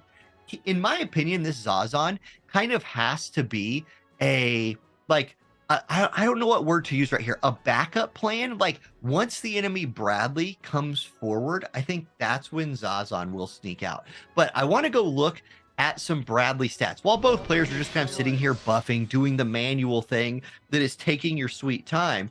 I'm going to look at Bradley's resist right here. Let's see what he's bringing in terms of status effect resist.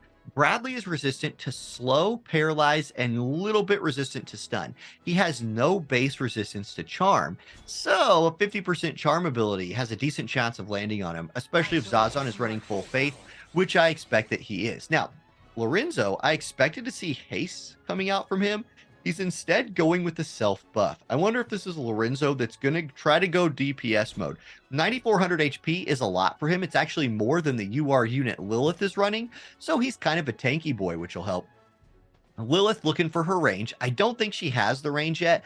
I would be surprised if she could actually hit Bradley from right there. But I've been surprised in the past. We'll see. Definitely doing some calculations right here is EXVIUS. Again, looking at CT, chooses to just do nothing. Okay, that's interesting. And now it's Bradley's turn. Bradley's going to go agility, AoE resist up, a good little TMR buff right there. And now it will be the entire other team's turn. This is our first look at a Winged Stern today. So Winged Stern is a powerful unit. I don't necessarily think of him as a manual PvP unit. I don't know if he's bringing a ton of like useful status effects or things like that, but he can do an AoE resist buff, and that's pretty good. Like never sleep on how powerful an AoE resist buff for your group can be. So, okay, I'm going to bring up a little info on Stern. While we're seeing here, Zazan's going to run a lap. He's expect to see Zazan run a lot of laps as he waits to try to set up, some kind of charm or some kind of cheese, whatever the kind of cheese Zazan's trying to bring. Okay. Yeah, I don't think you do have a disable attack. So that's true. Stern does have a disable attack in his Winged Knight sub job. Not something you see run all the time. I think normally you see the Paladin sub run for Stern, give himself that shield. But okay, maybe we see a disable come out. That could be a game-changing status effect. And status effects, those kind of impactful status effects are a huge deal. In these tournaments, they can win a fight or lose a fight by themselves. Okay, Princey, finishing up his turns with Bradley right here. It will be Lilith and Bradley and Lorenzo's turn back to back to back after this. And that Bradley is definitely in range of some damage now. So Lilith, 221 AP. She's ready to go. She's fully stocked up on ammunition and ready to start unloading some damage. She's moving back. She's moving left. She's moving right. We'll see. She's going to go Shadowbind. Goes for that Immobilize. And yeah, I think she is now 3 for 3.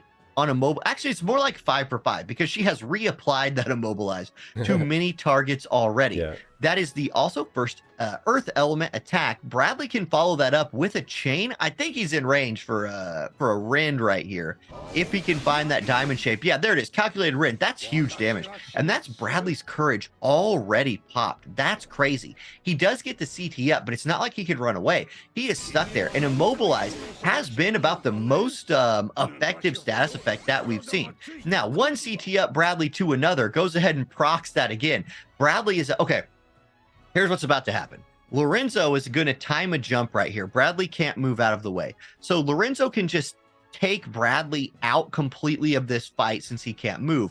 Then I would expect to see, I think it's absolutely worth it for Eresh to extend this Bradley if he can kill the Zazan. Like, just allow that Stern to kill you on his next turn, whatever, that doesn't matter. Just take this Zazan out, because I think at this point your only chance of really losing, short of just manualing it, just messing up the manual play to the extreme, is a charm coming in.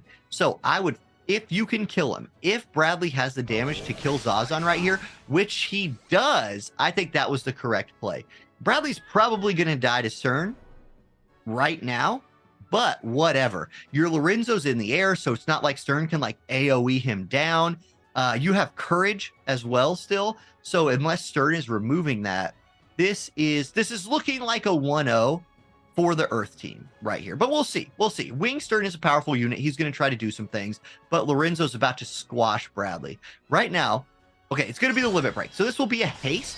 If the fight thing here, whenever I see this like limit break animation go in a match, I reflexively go for the skip button so I can just get back to the screen and start watching. And my hand legitimately reached to click skip. That's and I was funny. like, wait, this is not my game. So, okay, there's Bradley getting squashed by Lorenzo. Now Lilith will start looking to, I bet you she immobilizes him. Do not be shocked if he is now immobilized. Nope. He's immobilized. Yep, we get Oh, to he see is? it again. Yep, Oh, he yeah, is. he It is. landed. And now Bradley, with 1 HP left, will get to look to maybe just chain him down. Calculated Rend still on the table. He has not used up that ability. Has 3 uses, I think. So, yeah, he's going to go Helm Splitter instead. That's a defense or it's a re-raise the remover. That's a easy win for Eresh Melt. I say easy. It was calculated, right? But Yep. once that Bradley got immobilized and was essentially just sitting there waiting to die, Zazan was vulnerable. Because without Bradley threatening, you just go move out and you kill Zazan. And at that point, you've really removed what I think was the big win condition for Zazan's team. So GG, good win. That's a 1-0 lead for the Earth team. And he might just keep playing it. Maybe he's just an Earth player. Maybe he's just an Earth player, and he's just got all these like MR and SR Earth units just in his pocket, and he knows them forward and backward. That's cool. GG. So yeah, so far we haven't really seen any switch ups in any, not that we've seen a lot of matches, but we haven't seen any sort of switch ups a lot in any of the compositions. A little bit, but we'll see. A little. Do you know what I think would be cool? A unit that I think is like a cost limited, really good unit, has good range, is Livial. Like, she's got that arithmetician, that black mage. She has big range on her AoE moves. She inflicts a lot of poison, which I think is really fun. And she has Toad. Now, maybe turning somebody into a frog would be a really cool way to win. Yeah. I don't know.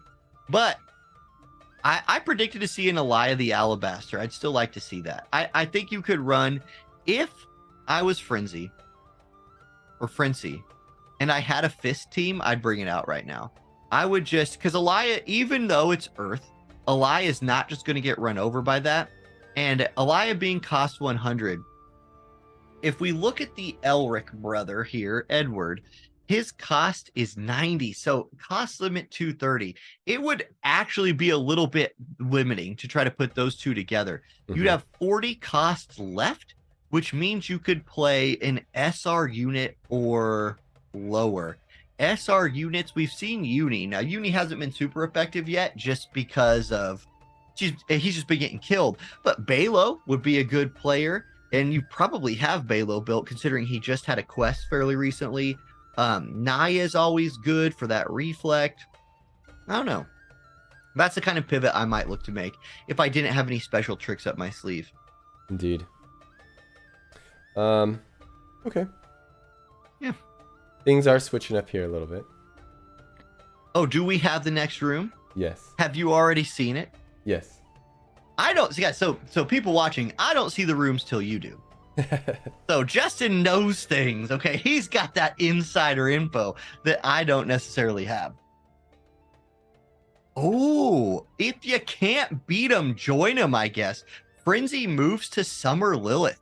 I am really thinking I should have like put some effort into Summer Lilith. It's interesting, right? Who would have guessed that she would be so prevalent in the stream today?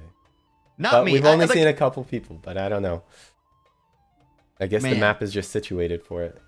The Immobilize has been really good. Like, you want to talk about like good artwork? Look at that artwork for Summer Lilith. Like, that's crazy good. It's crazy good. Yeah, look at that artwork. I'm looking. So anyway, people twisted my words to mean things I don't necessarily mean. I probably anyway. Okay, let's go in. Eresh versus Fritzy, game number 2. 1-0 for Eresh, running it back with his team. Galzak Dialdo. Okay, I'm going to have to pull up some info here. What is Dialdo Galzak going to do that is going to either allow Lilith to kill everybody, or does Dialdo have the damage to do some work himself? Now, in auto, I think this is an insane combo. Galzak Dialdo's crazy good for auto play because Galzak's gonna provide all those buffs. Dialdo's super tanky. He's gonna generate hate, really hard to kill. In manual, your jobs for Galzak are Devout, Time Mage, White Mage. Keep in mind, Quicken off the table right here. White Mage, sure you have a lot of healing. Main job for him, sure you have a lot of healing. But what's your damage right here? What's your damage? I don't know. Dream Inducer. Okay. Maybe we look for some long-range sleeps from a Dream Inducer right there. Time Mage, you do have Guard Haste, which is good. Stop. I mean, maybe you walk out there to what's the range on stop? About 3? You walk out there to range 3 and go for a stop? I can't imagine that happening. And then you do have Holy from White Mage. I don't know. Galzak's going to be an interesting player here. Dialdo, on the other hand, can do some damage. He's a very hard guy to kill. He can do some damage. He has a confusion move with Chaos Magic Spear. That does confuse people if he wants to go for that. He can heal himself a little bit. Got some self-healing moves. He can knock AP off of targets. I'm just trying to see, does he have some kind of surprising thing that he can do that I'm not ready for, or that I'm not prepared for here? I don't really think so. He's just going to be really hard to kill. He has with his Red Mage sub, he has Resistance Break, which is a 2-hit move that does a lot of damage. It decreases Spirit, dispels Re-Raise. In autoplay, again, which is the only place I've ever seen Dialdo, that move hits so hard that the AI just prefers to use it all the time. So we'll see. I have a feeling, though, is he susceptible to Immobilize? Maybe that's the thought here, is that he's not susceptible to Immobilize. He has a 50% resistance to Immobilize. So, okay, you're not going to be able to stop him from walking into the back line, short of killing him. So maybe that's the thought right there. And if that is the thought, it's not a bad one, I would have to say. I wouldn't be, again, surprised if this Lorenzo went for some haste instead of DPS Lorenzo. It's not like he had to do a ton of damage last time, but his ability to just, like, again, be in the air during the enemy's turn and against an immobilized target meant that, hey, they're gone. This time he's channeling a spell. That's probably a haste. His cast time is pretty long, so he's actually all the way off of the turn order right now in terms of when he's going to get to take a turn, but whatever. There's Immortal Spirit coming out right there from the Summer Lilith, so running the Paladin sub-job. Galzak probably going to be passing around some more haste right here, same with Lorenzo. I'm going to take a quick drink. This would be a great time to, I feel like if this was a live traditional sporting event, they'd run commercials during the first couple turns of manual tournaments.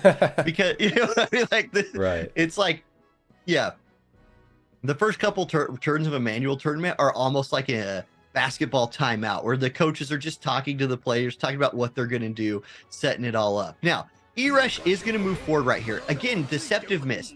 Very committed to running that agility up AoE resist TMR. It's a really good TMR buff.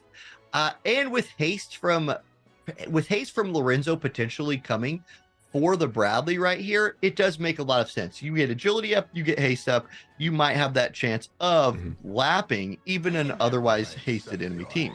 Diallo going to catch the second haste right there. Don't sleep on the defense up. Yes, sure, there's a bunch of defense pit in the game, but still, make your enemy run it. One thing I like to say all the time, a lot of people,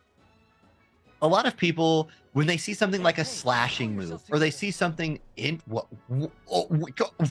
my mind just, okay, I had a point to make and my mind just exploded. We just saw that was like the most, okay, wait a second. This is like, okay, wait, transposition. If you've never seen the spell transposition cast before, which wouldn't be surprising because that's probably the first time I've ever seen the spell cast. What it does is the unit casting it switches places with the unit that is targeted. In this case, it was just used to boost Lorenzo into the front line and put Lilith backwards onto a cliff. Completely unnecessary. Both of them could have run to that spot, but that was a lot cooler. And we've just nullified Immobilize. So a big nullify Immobilize just came out right there as Bradley for Eresh gets immobilized. So the tides have turned in terms of like moving around. What's he going to do right here? He's probably just going to buff. He's definitely not in range to do any damage. All out assault comes out right here. Critical hit rate up. Now it's Lilith's turn. She's going to step to the left. Look to start raining down some shots on the enemy. She's not going to be able to drop some immobilizes this time. Anyway, I'm going to go back to my other thought. So people see like slashing moves or slash resistance or defense, right? And they say, yeah, but there's so much penetration in the game these days. There is, but most penetration, oh gosh, reflex. So Drain Charge comes out. There's our first reflex of the match. Summer Lilith is a very hard character to kill with her courage and reflex and all of that. So there we go. Anyway, you still have to force your enemy to run it, right? Like, sure, you can get defense pin. Sure, you can get slash attack pin or missile pin or whatever. But you never know. Maybe they go for some other build. Maybe they just think, no, I want more movement this match. Or I want more offensive stats or different defensive stats or something like that. So I think it's still a good idea. Stack as much defense as you can. Stack as much slash resistance as you can. No one's at 100% penetration most of the time. So go ahead. Boost that thing up there. It will make you harder to kill. It might not be like, week 2 Whisper with 100 slash resistance and, up there taking 1 damage from like Sid, but it's still pretty cool. Now, Lorenzo does take advantage of his haste removal ability right there to knock haste off of Dialdo, so that's pretty useful. Dialdo, I believe, is out of range of Bradley right there, so not going to be able to be chained down. Bradley's going to have to take another turn just buffing himself. Pierce and missile resist buff with his counter attack, so that's a good move for him. Galzak, 8,800 HP, 220 AP, 289 TP. He can do whatever he wants. Whatever he wants. He's going to stand there and channel a spell. This is probably a haste towards Lilith. I think hasting Lilith would absolutely be the correct play. Take advantage of her range on this map especially. Now, meanwhile, Eresh is Lilith. These are she's probably going to trade blows with other Lilith. That's what I would do right here. Drain Charge comes out, and had her previous Drain Charge landed, we might be in a different world, but it was reflex. That was enough damage that would have killed her. That's a little bit more than half of her HP. It did over 5,000. She's at 4,800. So 2 of those would have killed, but 1 will not. And I wonder now if this isn't a preemptive heal from Galzak. If it is, I think that's a very smart move. Here comes the limit break. Beach attack going to come out from Summer Lilith on Frenzy's team onto Eresh's Summer Lilith. What kind of damage will this do? 4822. And it gives those buffs. Okay, let's see. We'll see here in a second what that damage number actually did. Like, is she now below 50% HP? All of that. It is guard haste that comes out onto himself. So Galzak continue. She's under 50. Yeah, significantly under 50. Yeah, you could just see that. Okay, now, does Dialdo have a range height 2 move that can go take her out? If so, that's probably GG, but he's instead going to go with the limit break. This will hit Lorenzo, and it will hit Bradley, and it will give him Regenerate. Now, Regenerate on Dialdo is pretty powerful because he takes so little damage every turn. This is very good at just, keeping him up there above 10,000 HP, which is where he loves to live. And then note the movement. Bradley right now cannot use his strongest move, which is Calculated Rend, because if he does, he'll kill Lorenzo. So If he's in range for another move, he could think about using it, but I don't believe he is. So instead, he chooses to just do nothing and preserve his CT, which will give him a turn, crucially, before Lilith's next turn. Big brain stuff right here from Eresh. If Lorenzo and him can combo down the Lilith or kill the Galzak, that's a big deal. Let's see what the charge time on this jump is from Lorenzo. It's going to be right after Bradley. So we're going to get Law of Invigoration. This will heal her up to full HP. But I can't imagine that a Bradley attack plus a Lorenzo jump is something that she's going to live through. I also wonder, does Lilith have to be directly across from the other Lilith to hit her from, from one wall to the other? If so, this immobilize will prevent Lilith from shooting the enemy Lilith right here. And instead, she'll have to shoot somebody like Dialdo. I think that's what we're seeing. Yeah, she is going to go for the Dialdo, and it's going to be the limit break. Beach attack comes out here. Now, Dialdo had 3 turns of immobilize immunity, which might have run off, but he's also naturally just resistant to it. So he'll only take the missile attack resist down, not the immobilize. Bradley steps forward. Definitely Summer Lilith needs to be in his sights right here. That Summer Lilith has been destroying his team, is the carry on the enemy team. Instead, he goes for Galzak and doesn't kill him. In my opinion, that's a mistake. And then it's countered by the second reflex from the enemy Lilith. So Frenchie is definitely catching some luck right here. That reflex, that's the second time. I still don't think she's dead. I don't think MR Lorenzo's dropping 10,000 damage with his jump, but still, you'd like to see the damage at least land as she snipes out your Lilith. Definitely advantage Frenchie right here, but keep in mind, he is only running 1 carry. I still think it was a mistake to go for the Galzak. I think Galzak is only here supporting units, and he's not going to do much by himself. But I'm not the manual, I'm not the one in the finals of this manual tournament right here. Yeah, Eresh knows what he's doing. He's got a plan, and Frenchie is just probably very happy. Look, it's very easy for me to say something was a mistake when your unit lives with 10 HP, which is what happened. But it was at minimum a miscalculation. Bradley double crit with his attack. Now, he will get to finish him off right here, I guess, which is something. He's going to just walk up here and auto him for the kill. Or another option right here, Bradley has a CT up move. Bradley can just kill. Yeah, quick lunge. There it is. Good choice. So quick lunge will get that kill and boost Bradley's CT. Does it put him in front of Lilith? It does not. But Lorenzo is. Now, here's where a Dragoon can take advantage of what we'll call it Dragoon immunity, where he can go up into the air, stay up there for a little bit and not die. But one thing about a Dragoon is Lilith can just move. She can just move out of the way. And I do not believe that Lorenzo has a move that locks on, right? Like you have an Oberon, for example, who could do a move that locks on to the enemy. So even if they run away, he'll still hit him. I don't think that Lorenzo has something like that. Now, I could be wrong, and Bradley's about to get immobilized again, I would imagine, right here. That's what I'd be doing if I was Lilith. I'd be dropping an immobilized shot on him and piecing out. Shadowbind comes out. Bradley is indeed immobilized, and immobilized continues to be one of the most OP moves that we've seen on this map. So, yes, I do not see a lock-on jumping move from Lorenzo. Deceptive Miss comes out from Bradley. I mean, that's fine. I might have done nothing right there just to preserve the CT, try to get off of, the horizontal jump's going to miss because she could just move. Interesting stuff right there. I think the Lorenzo, I don't know. I just think there was a crucial moment in this fight. If I'm sitting here trying to break this down, in my opinion, there was a couple things that happened here that really tilted it toward Frenchie's side. One was the 2 reflexes. Those were huge. Those 2 reflexes probably are why Lilith was alive. Yes, she still had courage. Yes, she had a healer backing her up. So who knows how that plays out. But also choosing to kill the Galzak.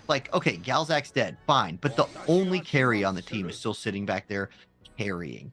And she carried really hard in this fight. She Summer Lilith's going to end up having solo carried this fight. Dialdo just got trucked by Bradley, who will get, the immobilize is going to be the difference. I'm over here talking like this is over. I guess it's not. Bradley could reflex whatever Lilith is about to do to him, have this immobilize wear off, which it's about to do, and then go kill her. But We'll see. Here we go. No, there's only one turn left. The fight's actually over. Even though the courage procs of Bradley is still alive, Lilith has about 9,971 more HP than Bradley does. So it is a GG. There we go. The transposition play looked really cool. Ultimately, at the end of the day, didn't really do much for you. I like it. Sure. I mean, it was super funny, but yeah, Lilith absolutely carried, and Lilith has been the MVP of this tournament. Oh yeah, for so sure. far. You know, had there been a couple more moves, I think that would have been. I think there was actually a possibility there of Bradley doing something, but it depends on the damage. I don't know. Maybe he would have had to kill her hitting twice. the same element there. I don't know. Been interesting. Yeah. So does Bradley have? I feel like I should just know this off the top of my head. Bradley, I know he has re-raise remove, but he doesn't have courage remove, right? Oh, she did have a courage. I forgot about that. Yeah, she had courage on. So yeah, Bradley's Helm Splitter dispels re-raise, but I don't think he can knock off courage. So he would have had to kill her 2 times, which means he would have had to kill her, lap her, which is Bradley. He laps people, but turns just were not going to work out right there. He would have needed like 11 more turns or something. I mean, like total turns in the fight. Not himself, obviously. Okay, anyway, GG. Yeah, anyway, we're at 1-1 each here, going to best of 5. So each person needs to have 2 more points. So we'll see how it plays out. So far, not a lot of changes on Erish's composition here. Just very minor changes. Only 1 unit's been changed out. So I guess we'll see what happens in the next one. I mean, it really was unlucky with a double reflex. So yeah, I think so. Do we start? Do we start pulling out the Balo phone? Is that where we're getting here with immobilize and other status effects? I'm putting immobilize resist on my units. I just am. Like, I'm not getting immobilized. I'm going to just refuse to lose in that way, and I think that is the play here. Do you know off the top of your head any like TMRs, for example, that give immobilize resist? We saw it. We saw it come out in the last fight. I just don't know what TMR that is. I just don't like off the top of my head. I know the white cape gives resistance. The phone, Balo's phone, or Balo's smartphone does nullify. Does not nullify immobilize. Oh, it doesn't. It nullifies sleep, paralyzed, confuse, charm, frostbite, haste, slow stop, stun, disable, berserk, protect, shell, and quicken. Not immobilized. So white cape, I guess. Maybe they just didn't build it. White cape's kind of one of those pieces of gear that a lot of people sleep on. But hey, here's white cape's moment to shine, right? Give me that 50% immobilize resist and help me just power through Lilith over there.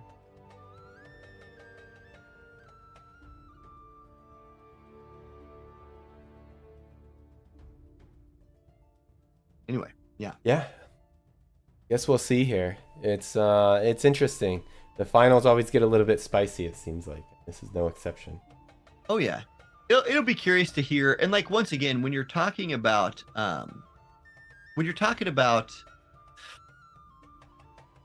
manual play, they are on a timer, right? You can't sit there forever and just think about what you're gonna do.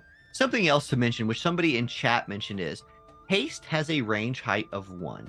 So if you were going to be putting haste on your gunner units, you would need to, and it's totally a possibility, there is a step behind those walls where you could step your support up on there and have them cast it, or you would need your unit like a Lilith to catch the haste from down below the wall. So something like that would still be an option. I felt like, look, if we see the same match again, it's just going to come down to like, 1, who can disable immobilize? Not the same. And match. 2, it's not the so same. you already have. Okay, let's show me the secret info.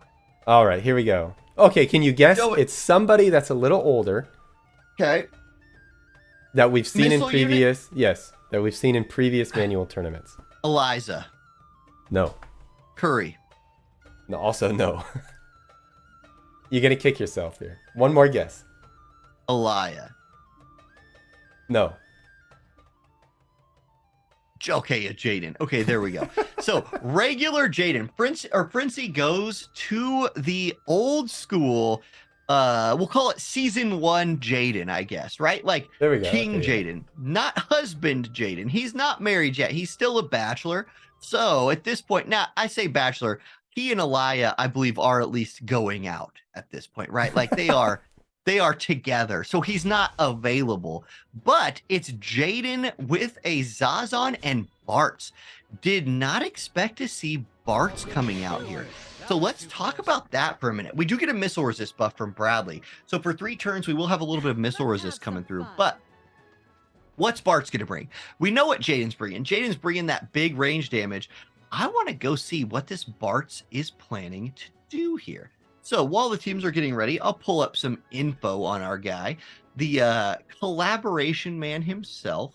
First of all, is he like, did we just get a, wait, Jaden just got shot. Did he get immobilized? Yeah, he did. So immobilize 1 lands. Once again, immobilize continues to be a thing. Bartz does no benefits or weaknesses to immobilize.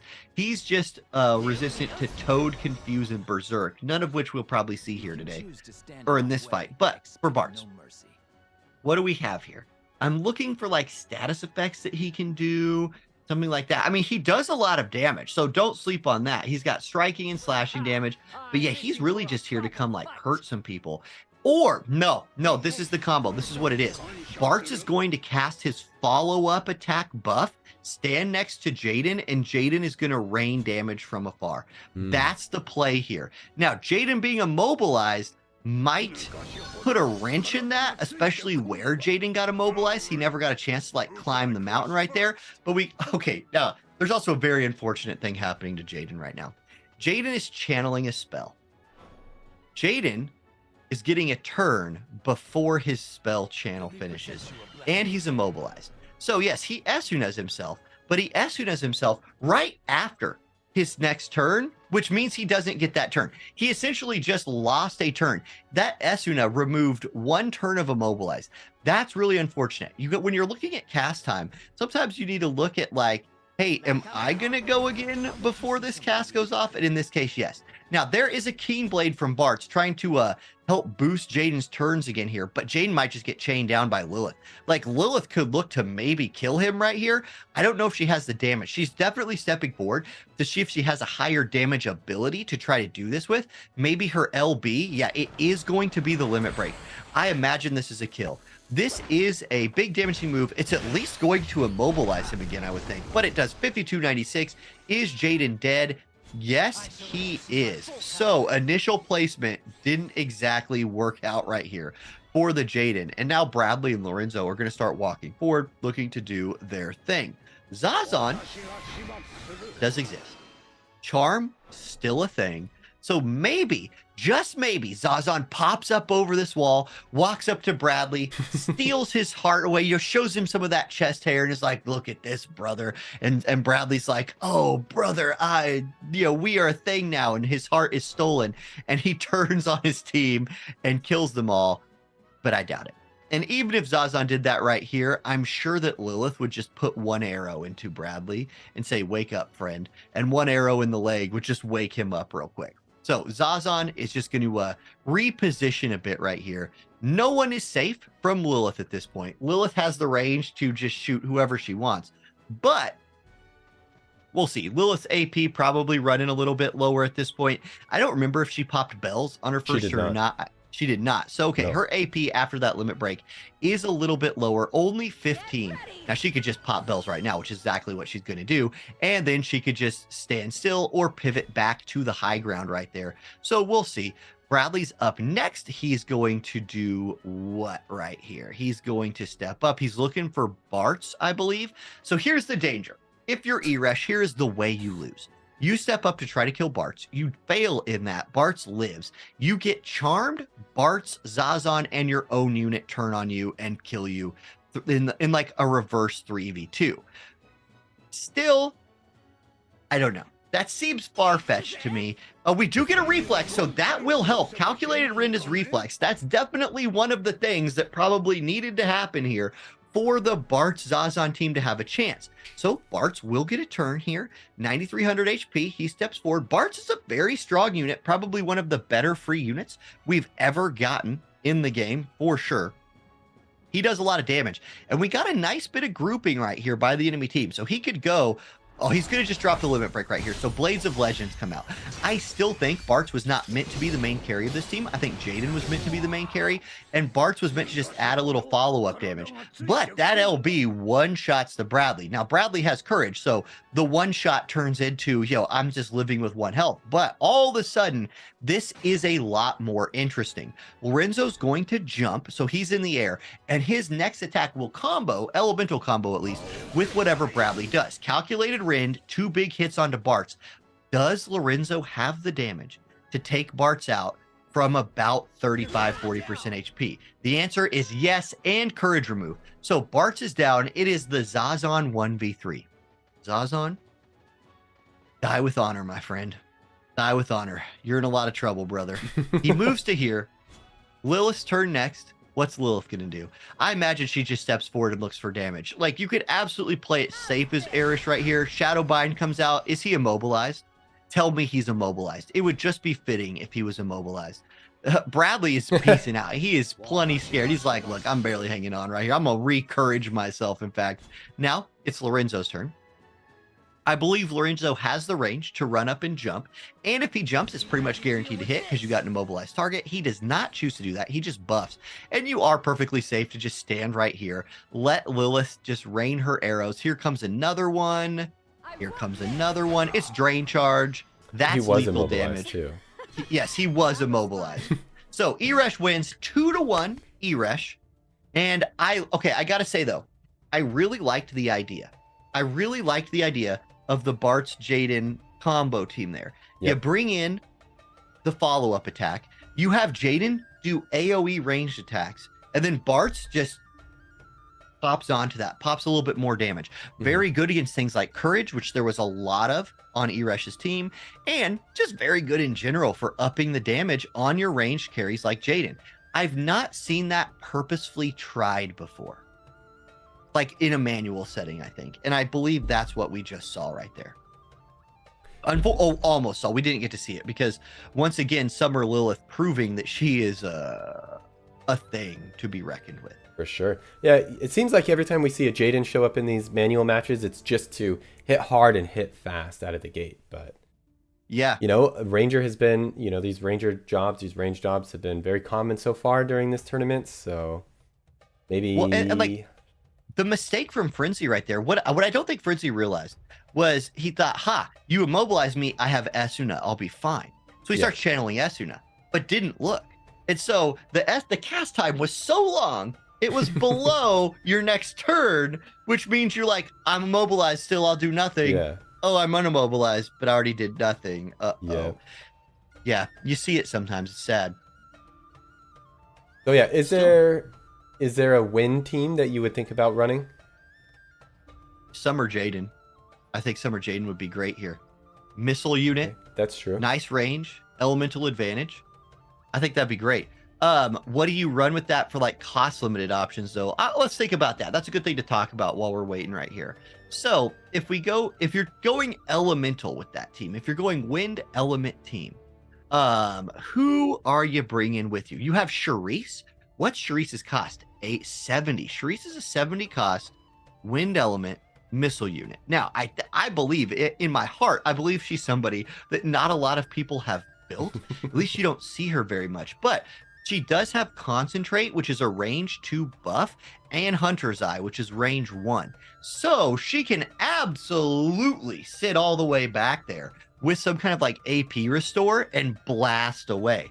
She has a Berserk attack, which is really cool. She has a CT down attack that's actually a square AoE and a range decrease attack. Charisse might be like really good right here. I'm just saying. What else does she have? She have anything? Okay. Huh. Wait, no, you have secret. I got surprised here. That's all. Okay. And yes, I am sleepy. I apologize. It is very early in the morning for me. Even though it's 9 a.m. right now. You are surprised. Yes, I am surprised. Uh-oh. By what? What I'm about to see? Do my thumbs up here. Okay. I'm interested to see what else there is. Well, now I'm curious. Show me. Show the world. Oh, slime. Slime. Now, Slime is a very, okay, basically Slime is something you play when you just want to play 2 of anything else. Right. This does not necessarily mean that Frenzy is breaking out a lightning team. I just got to make sure that, like, I get that out of the way. But if he is breaking out a lightning team, Slime is so cheap. Like, the cost on Slime is 20. It's the same correct? as Zazan, so Yeah. only 2 So- N units in the game. It's Okay. Bradley, Stern, Slime. Interesting. Okay. I was going to say, you could go Alaya the Alabaster, Slime, any other unit. So that would have been cool, and it would have been our first chance to see Alaya and give her a chance to, like, flex that elements don't matter when your name is Alaya the Alabaster. But that's not going to be the case. We're going to see Bradley on Bradley. I want to check again. Slime, bro, Slime, if you're in range of Lilith right here, you're dead. Don't do it, Slime. Don't get one shot. Don't just walk in here and get one shot. No, it's instead it's Shadowbind onto Stern. Hey, he does not get immobilized. Well, there it is, guys. Stern, Wing of Destiny, unimmobilized right there by that first attack. He does have a 10 base immobilized resist. Stern does. So there, and maybe he equipped White Cape. Maybe finally somebody just threw on a piece of gear that was like, ha, good luck good luck getting me. So here we go. Poise, gonna come out right here from Bradley. There's the courage buff. Slime does have heal. So this damage onto Stern might not stick if Slime wants to go ahead and drop a heal right here. And maybe that's the play. Now, the problem with that as a play, we get the immobilized resistance buff or the immobilized immuning buff. I like that. So there we go. A good thing. Slime providing that support.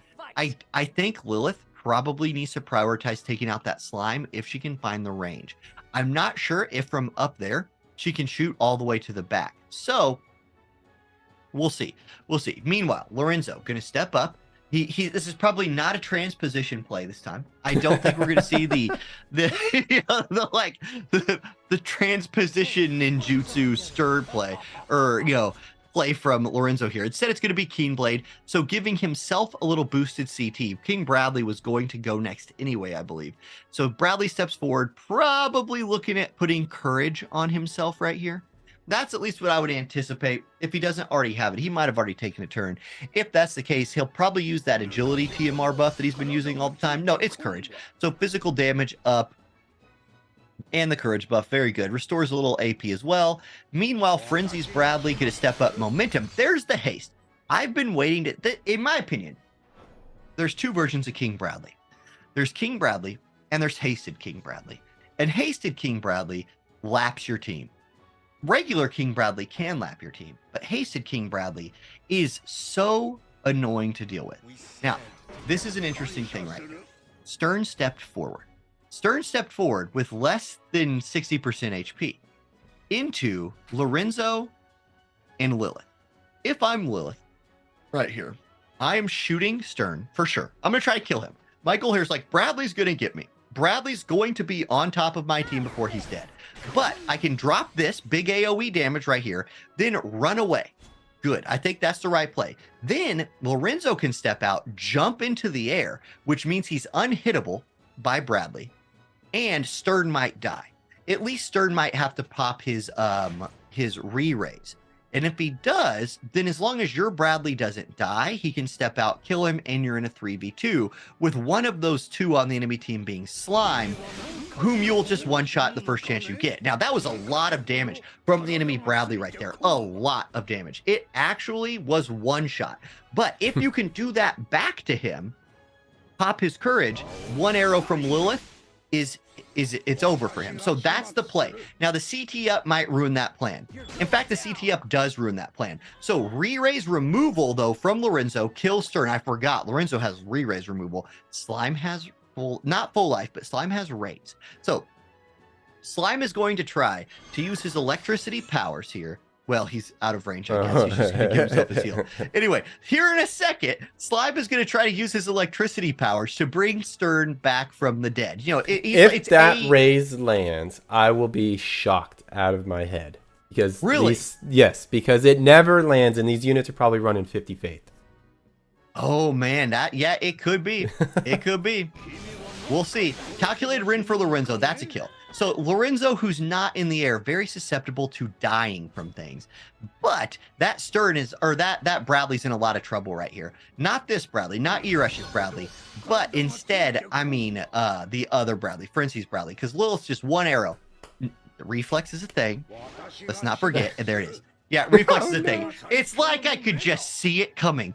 Bradley unveils his third eye and says, "Not today, Lilith." And he reflexes the auto attack to survive. So RNG definitely in Frenzy's favor at this point. And Bradley now has to decide what he's going to do. He's going to go Calculated Rin on the Lilith. So that's a kill. She did not have Courage online. So it's currently a 1v2. Now that one is this Bradley. Can he get in range to kill Slime? He needs to kill Slime. Slime needs to die right here. This is a kill. I mean, it's a double kill. Courage pops with the self-heal, so that's whatever. But Slime could go kill him right here. Slime actually, any damage would kill him. So, well, he has Courage again, but Slime might also go for the raise. We'll see. We'll see. That reflex for Bradley, game saving. Absolutely game saving. Yeah. Because if that doesn't happen, Lilith is still alive. And we're in a whole different world. But maybe Eresh gets a counter reflex right here that changes the game. We'll see. He does still have Courage. Actually, he won't even get a chance because Bradley's out of AP. So Bradley has to put his own Courage back on. And now, Justin, let's see if you are shocked by a raise landing. Be shocked. There it is. Of course. Yeah, there. So, Frenzy gets all of the RNG procs on his side in this fight. Reflex proc, raise from Slime, and now it's over. He's just toying with him at this point, even running around. You just drop your damage right here and move on. Shuriken even uses just Shuriken. That's pretty cool. You don't see that very much. Now, here's Bradley's path back into this game. You double kill the Slime and the Stern, who have actually set themselves up to both be hit by a Calculated Rin. And then you reflex the enemy. It won't work. That other Bradley still has Courage up. I know. So you got to reflex him twice. Yeah. Okay. Yeah. That's what you do. Yeah, that's the plan. Also, don't move. Okay. The movement right there was a mistake because if he doesn't move, he would then be able to reflex this move right here, which he did not, and then go kill Slime. And then Bradley's out of AP, so then you kill him, and then you reflex again. That was like the only path, I think. Anyway, there we go. GG. Frenzy finds the RNG. The dice roll comes up 20 for him twice, and he pushes us to a round 5, or a match 5. Right? 2-2? It is 2-2, yes. So we are going into the final match here. There we go. Like we said, it's usually either a sweep or the 5th match comes around. Yeah. So there we go. We are going to match 5. You guys, you're getting your money's worth today. Everybody who walked in here and paid to see this show, you're getting full. You're getting your 100 scrolls worth. Yeah, there you go. 100 scrolls worth. Which... Yeah, I don't know. I think it's a pretty much set in stone that Eresh is not going to change his composition. So I would say so. It's been 4 matches so far for him. Wait. No, it's been 4, 5, 6 matches. Yes. Exact same. Well, the Lorenzo's new. But exact same comp basically the whole time. Yeah. But the thing is it worked sort of last time. It's worked sort of before with another team. So is Frenzy going to switch it up again? Does he have another team set up ready to go? If he's got wind, just run it. You think so? You think it's worth going? Because I mean, he won this last one because of RNG, right? Luck. So yes. Now it's not pure luck because you do have to set the ability, right? You do have to turn the ability on. It's part of the kit, so it's not like a sports game or something where you walk in there and the enemy just like completely fumbles the ball 17 times. No, he played it well enough to win. But if Bradley does not reflex that arrow from Lilith, he's dead. He then does not kill Lilith, 100-0. And even if the raise from Slime lands, it's a 3v2. I think that raise, although good RNG, I don't think it would have changed the outcome at all. No, not if Bradley doesn't reflex. I don't think so either. No way. Like, and Lilith full committed to that. Lilith spent her range stat essentially to walk up to auto Bradley for the kill. And Yeah. oof. Probably would have been better because she was low AP anyway. Yeah, she needed the AP. May have been better to just run it back. Maybe run up on the other wall there. And pop bells or something. Yeah. Or Would've been use any safer. ability, any buff at all. Yeah. Yeah. But I don't like it. The win was right in front of him. Like, that's the thing. Like, the shortest path to victory was right there. Run up, auto attack, and I win. And so I don't like hate the play. That's true. It's unfortunate. It's just reflex happens. You wonder if trust stones have like reaction block. Yeah. Let's see. I'm gonna go look at maybe one thing that Lilith lacks. Summer Lilith.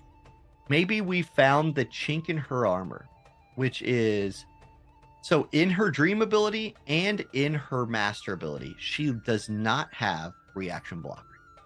No reaction block right in there. We know she has the immobilize 25. Like, she has that plus 25% chance to immobilize, and we've seen that in spades today. It's been the most powerful thing of the day besides reflex. But they're typing here. Okay, I got a room number. yeah, there is no reaction block rate in her kit at all. None. So, yep, nothing. So, okay, that's it. So that bit her. Reaction block rate, very important in the modern version of the game, because otherwise Bradley's, can't hit what you can't see over here, and Bradley's dancing. So what do you think? What do you think? Do you think Frenzy changed it up? Frenzy's been very willing to change it up. If I'm Frenzy, I go back to the Jaden team. Okay. I think that Jaden team was a great idea. Incorrect. Lilith again. Okay. It could be Lilith, Jaden, Bartz. No. I mean, that's true. Well, no, that can't be, couldn't be. because you need an MR, and that's overcost anyway. So it could be Lilith, Bartz, something. No, too much magic. I just love the idea of playing the Bartz follow-up attack.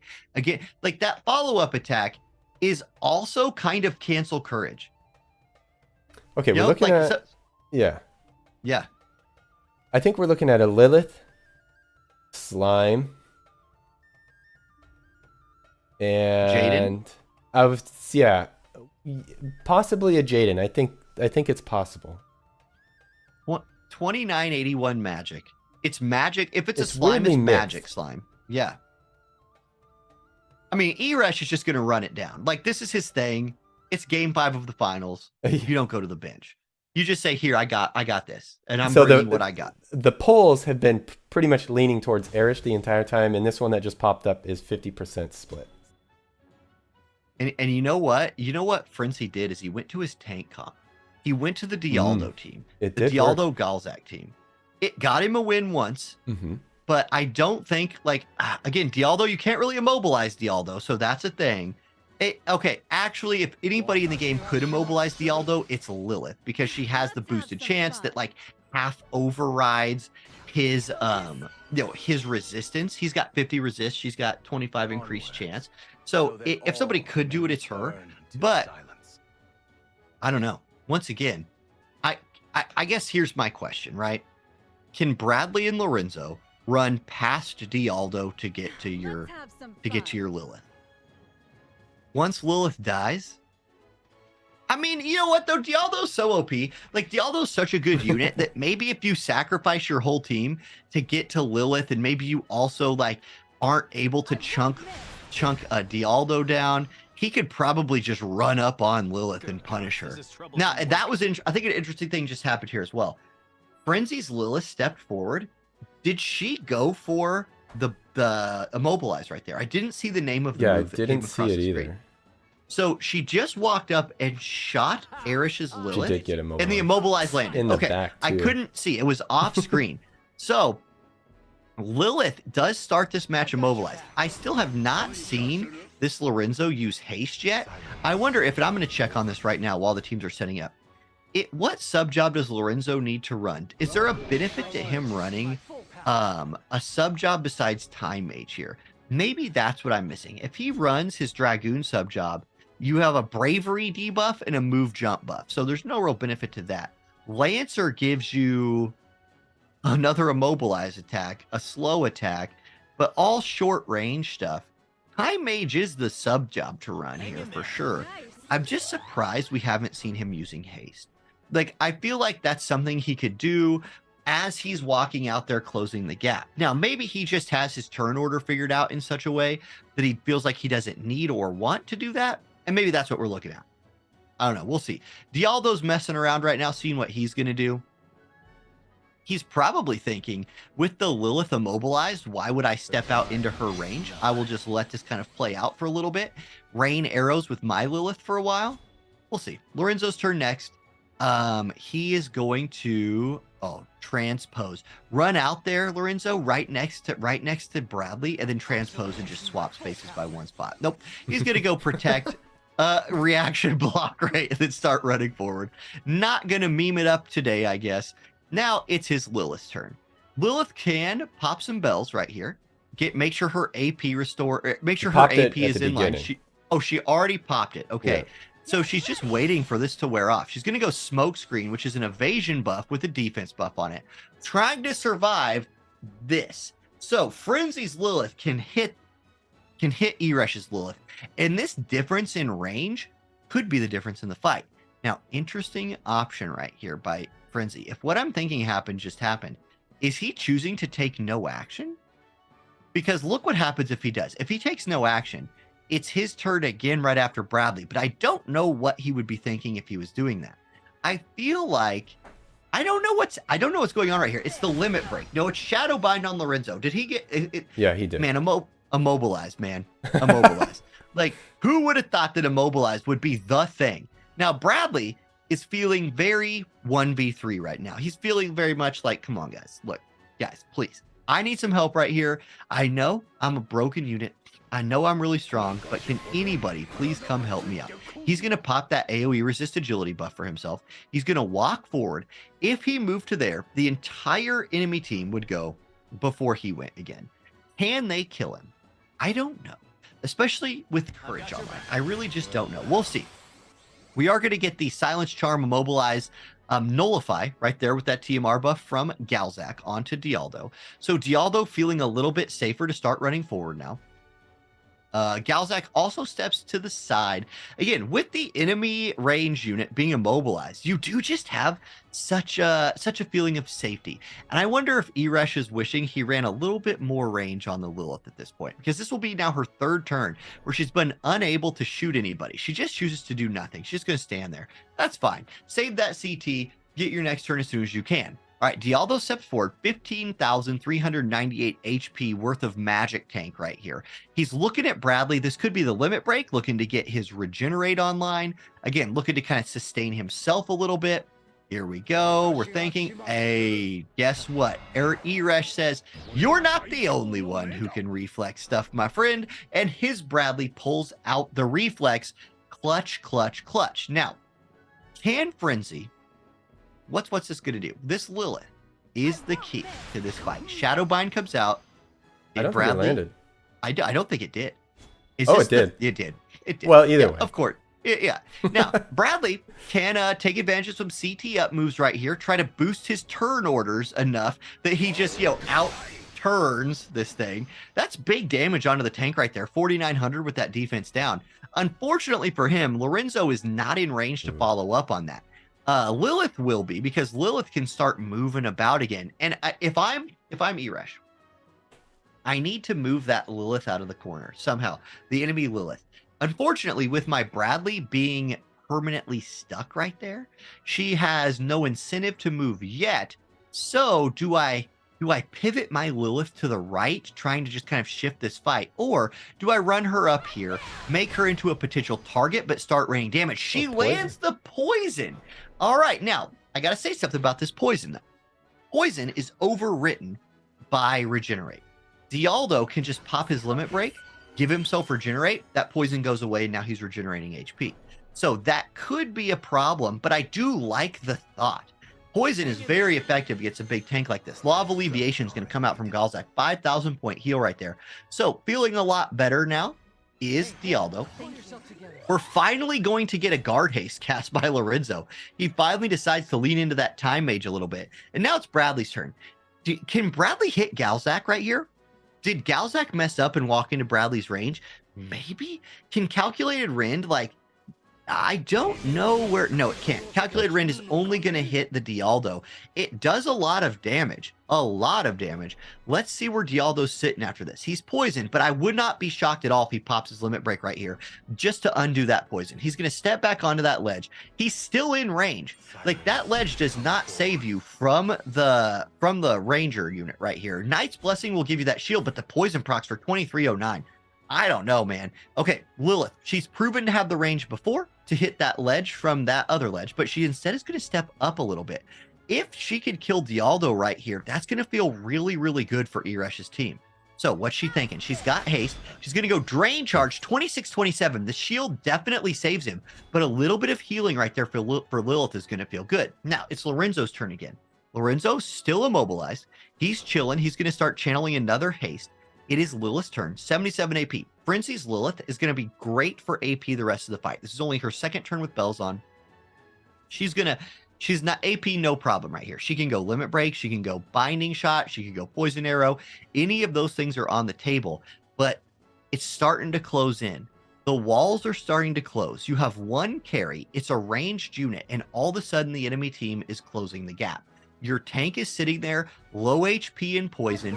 You do have a support unit. Barrier Break Arrow. So she goes for damage. She says, I'm just going to try to DPS my way out of this. Big damage onto the back line right there. It's Bradley's turn. Does Bradley have a range height 2 move? Can Bradley hit Dialdo while Dialdo's standing up there? I don't know. But this should be Bradley has another option he could do as well. He's gonna. I wondered about this. I thought maybe he could actually hit him from there, and it turns out he can. A little bit unlucky for the Bradley that the reaction heal procs. So that's something. But okay, we've seen this movie before. Lilith is gonna step forward looking to finish somebody off. She goes Drain Charge onto the Galzak. That will kill him, and it will give her a lot of HP back, which is nice. So okay, 2v3. And one of those two is a very low HP Dialdo. Does Bradley go for the Lilith or the Dialdo? He goes for the Dialdo. That's a kill. Dialdo down, CT up for Bradley. He has 8 AP left. Lorenzo's turn. This is Lorenzo's last turn immobilized. So he will be able to move around, take a little bit of action after this turn is over. But until then, he's just going to be chilling for at least one more. I'm going to call it. Dragon's Eye. Huh? I said I'm going to call it. You calling it? You think Eresh has got this? Or do you think without Lilith, a doubt, unless we see a 10 reflex in a row? Now, Lilith, she has at least one immobilized left. If I'm Lilith right here, if I'm trying to Lilith my way out of this, I'm immobilizing Bradley right now with my limit break. I'm just going to pop that out. I'm going to just make him stand right there. And then I'm going to run as far away as I can, which is not very far. That's true. And then hope. She has reflex. Lilith has reflex. So never sleep on the reflex. So here's step one. We gotta immobilize somebody. She's gonna go for the Bradley. This will pretty much guaranteed land the immobilize, I think. 4679 damage, missile attack resist debuff, and the immobilize. So he's low HP, but other Lilith is on the hunt. She's gonna counter with her own immobilizing move right here. So here we go. Do. One frame at a time, and 2508 damage. Not a ton of damage right there, but guess what? Immobilized. Blink of an eye for Bradley. Give himself a little missile resist, trying to live through whatever Lilith is going to bring next, and the chance for the counter attack to proc. Lorenzo moving up, but it will be Eresh's Lilith's turn next, and Eresh's Lilith is probably going to look to try to take her down. Guard haste comes out, defense buff with the haste. Okay, I'm sorry. It's actually Frenzy's Lilith's turn next. Now, here's what you got to do, Frenzy. You got to kill that Lilith right now. Lilith's got to die. Do you have the range? Can you do it? She's thinking. Bradley can't hit you. She goes for the Bradley, though. Going to pop the Bradley's courage and give Bradley that CT up. So Bradley's going to, I don't know, man. There's one less immobilized turn. Bradley will be unimmobilized by the time it is, he'll just re-apply the courage, though. That's the bad news right there. That's why I was thinking you got to kill the Lilith first. Because I feel like Lilith is actually the biggest threat right here. She's going to continue to just, like, rain arrows from afar no matter what. Drain Charge comes out. Again, she can, like, heal herself a little bit here. Not a huge heal. And I will say there's a lot of missile resistance on this Lilith from Frenzy. but 10 turns left. I don't know if she even has the turns in the inner pocket anymore to win this thing, but we'll find out. Lorenzo kind of has nothing to do here. What I would like to see is Lorenzo run to the corner and then switch places with Bradley. Yeah, that's what I would like to see. I don't know. There's a cast time on it, right? I don't think the cast time would ever work out, but there is a cast time for sure. Okay, Bradley's going to do what?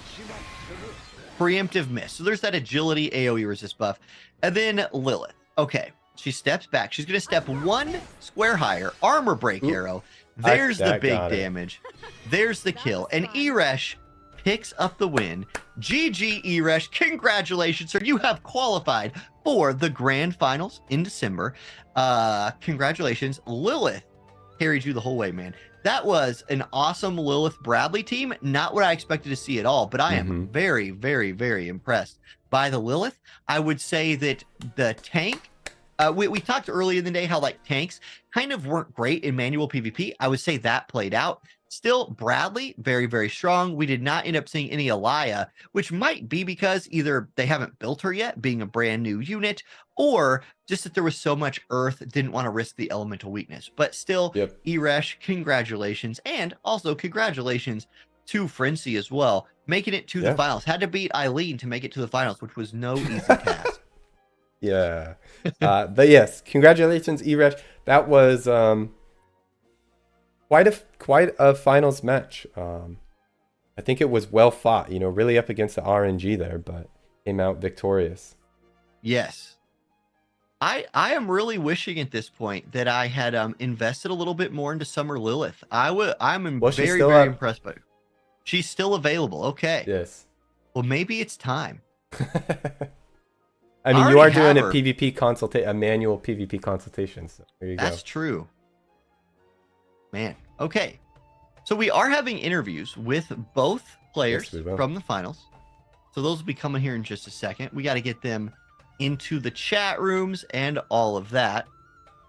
Yeah. Yes, congratulations. That was I was thinking about this while you were casting there. I feel like this was the most auto-like manual tournament that we've seen. Not a lot of weird shenanigans or weird stuff going on. It was just longer. Yeah. Yeah. Range dominated this. And we did talk about seeing some missile teams in the beginning of the stream. And in my mind, when I think of missile teams, I think of Alaya, I think of Eliza, I think of Jaden. Summer Lilith, man. I feel like every time there is every time there's a manual event, I am surprised by her power.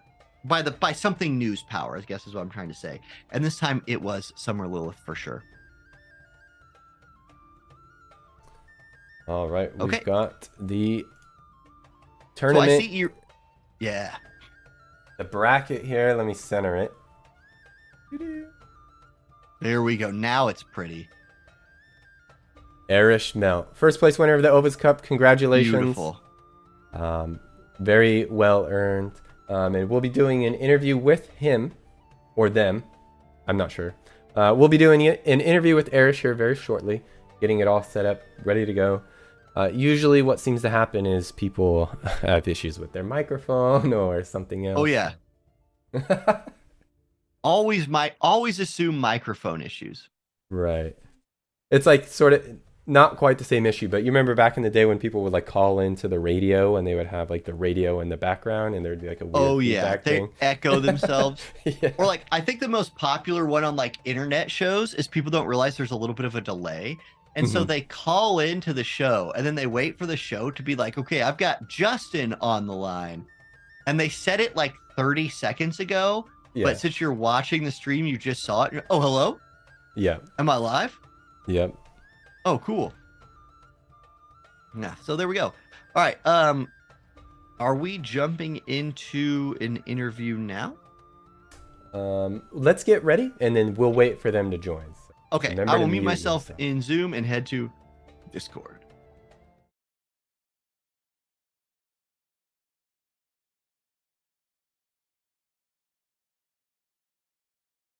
All right.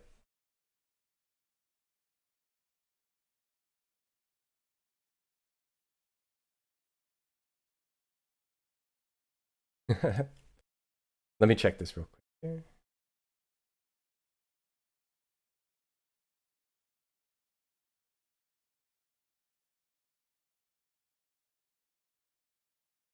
Overall, how much? Okay, I'm gonna go take a look at the summer banners. Okay. How many more days do we have on summer banners right now? How many more? I think it ends this week. We got 3 more days, and there's that 9-step banner that guarantees you one of the units and 120 shards. Mm-hmm. That's pretty cool. That's pretty cool. Yep. I don't know. It's tempting, but you know what I'm gonna do? I'm gonna do the 100 million gil pull right now. I just clicked it. Let's see what I get. Okay. But as soon as the interview starts, I'll just stop caring about it. Okay. Okay. Hello, Hello. Eresh. Hello. Congratulations. Okay, first of all, are we saying your name right? Is it Eresh? Is it Eresh? How do you say it? Oh, both were fine. Okay. Friday. Gotcha. Well, Eresh, congratulations on that first place win, and congratulations on convincing the whole world that Summer Lilith is an incredibly good unit. That was my god. That was my god. You're like, win or That was lose, very I'm phenomenal. just flexing Summer Lilith. Yeah, I think she's really good. I use her too in my JVJ team battle too. Oh, that's good. Interesting. Awesome. So yeah. Yeah. So, congratulations on your win. It was very well fought. It's interesting that you used the same composition for the entire tournament. Did you have another one ready to go, or were you just really focused on this one? I switched a little bit with Mont and Yep. Lorenzo, so that was the only switch. But I had some other plans that I thought of if I were to go against one team, for example. So A win team? a you nice said? team. If I were to go against a one team, yes, Okay. I would have switched, but otherwise, I was not planning to switch at all from the tournament. So did you have like an ice missile team ready or something like that? Yes, a bit like that. Okay.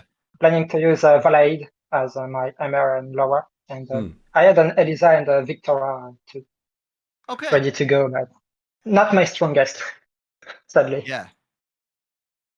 But yeah, I think like I was expecting to see somebody pull out like a Summer Jaden or something against you at some point. Just something to try to Yeah. bring out some wind, deal with this like Earth team that you have running. Because okay, we didn't see your first matches of the day, like the ones that were off stream. Did you run the Earth team in those matches as well? Yeah, I ran it to the same team that I used in the semifinal. So Okay. There we go. Well, so during your finals matches here, were you getting a little nervous at some point? You know, you were up against a lot of reflexes and stuff. yeah, the first one was devastating, sadly. I I think that cost me the win in the first match. You think what won the first match? That the reflexes cost me yeah. the win, yes. Yeah. Also, you were really up against that immobilized. You got your Lilith got immobilized quite heavily. Yeah. I mean, I use it too, so I know That's right. You the like risk, can't so- be too bad about it, you know. So that was not the part I was most mad about. So Did you have any But- gear that could have nullified immobilized? Like, do you have a white cape or something you could have brought in? Something that could have just countered that a little? I have a Summer Keaton TMR, but in the second match I didn't expect to see a Summer Lilith, so I Okay. didn't brought it. And in the last match, I wasn't really expecting it. I could have putted the TMR, but I did not run it. I did not put any run or on it. So Got you. Yeah, that makes it. Yeah, you're not bringing a zero trust stone TMR into this. No way. yeah, I hesitated a bit with TMR on my King Bradley. I put the Rise Up TMR on it, because at some point I hesitated. Oh, sorry. I hesitated to switch the TMR on my Bradley at some point, but didn't do that because my other TMR that I was considering was not around. So Nice. yeah. Well, is there anybody I think we always ask, is there anybody you want that like helped you practice that you want to give a special shout out to? Anything like that? I guess Shoko-sama's. Yes, Shoko-sama, he helped me a bit. And Takumi, a member of our community, yes, he also helped me a bit on my semifinal matches because he's quite good with the water element. So I asked him for some pointers. Okay. I see. Interesting. So are you excited to be part of the world finals here? Oh yes, very interesting to participate in it. Can we expect a Summer Lilith to appear out in December? In December, yeah, I should consider it, yes, at some point. Okay. All right. I think. Now, Summer Jaden was the unit you chose to like have a picture of. Did you have a Summer Jaden team ready? No, I do not have an having. I love him for. I love the sprite, so that's why I pick him. Mm-hmm.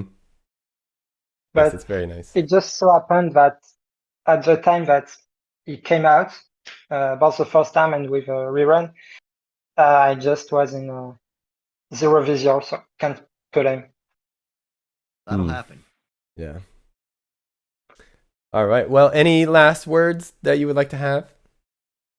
I guess a shout out to our community, the Crystal Lumina community. Okay. And I think that's all I have to say about it. Okay. All right. Well, once again, yeah, go ahead. And to all of the other French player that still plays the game, that listen to this interview, I guess. I guess. You want to say something to them in French? Yeah. Merci les gars et j'espère que ça vous a plu. Bye. I guess that awesome. should be my message to them. Well, thank you very much. Congratulations again. We're going to go do our interview with the second place winner, so maybe you want to stick around and listen to that. Maybe some interesting information there as well. Yeah. I'll be lurking on the stream. All right. Well, congratulations. Cool. Yep. Congratulations. Thanks. Bye. Bye. So, okay, that was interesting. So he had an ice missile team ready to go if somebody pulled out a wind team to counter. I think that's smart. Like that was definitely the play there. Yeah. I mean, if you're running one element that hard, I guess you kind of have to expect to set up your own counter. Yes. Absolutely.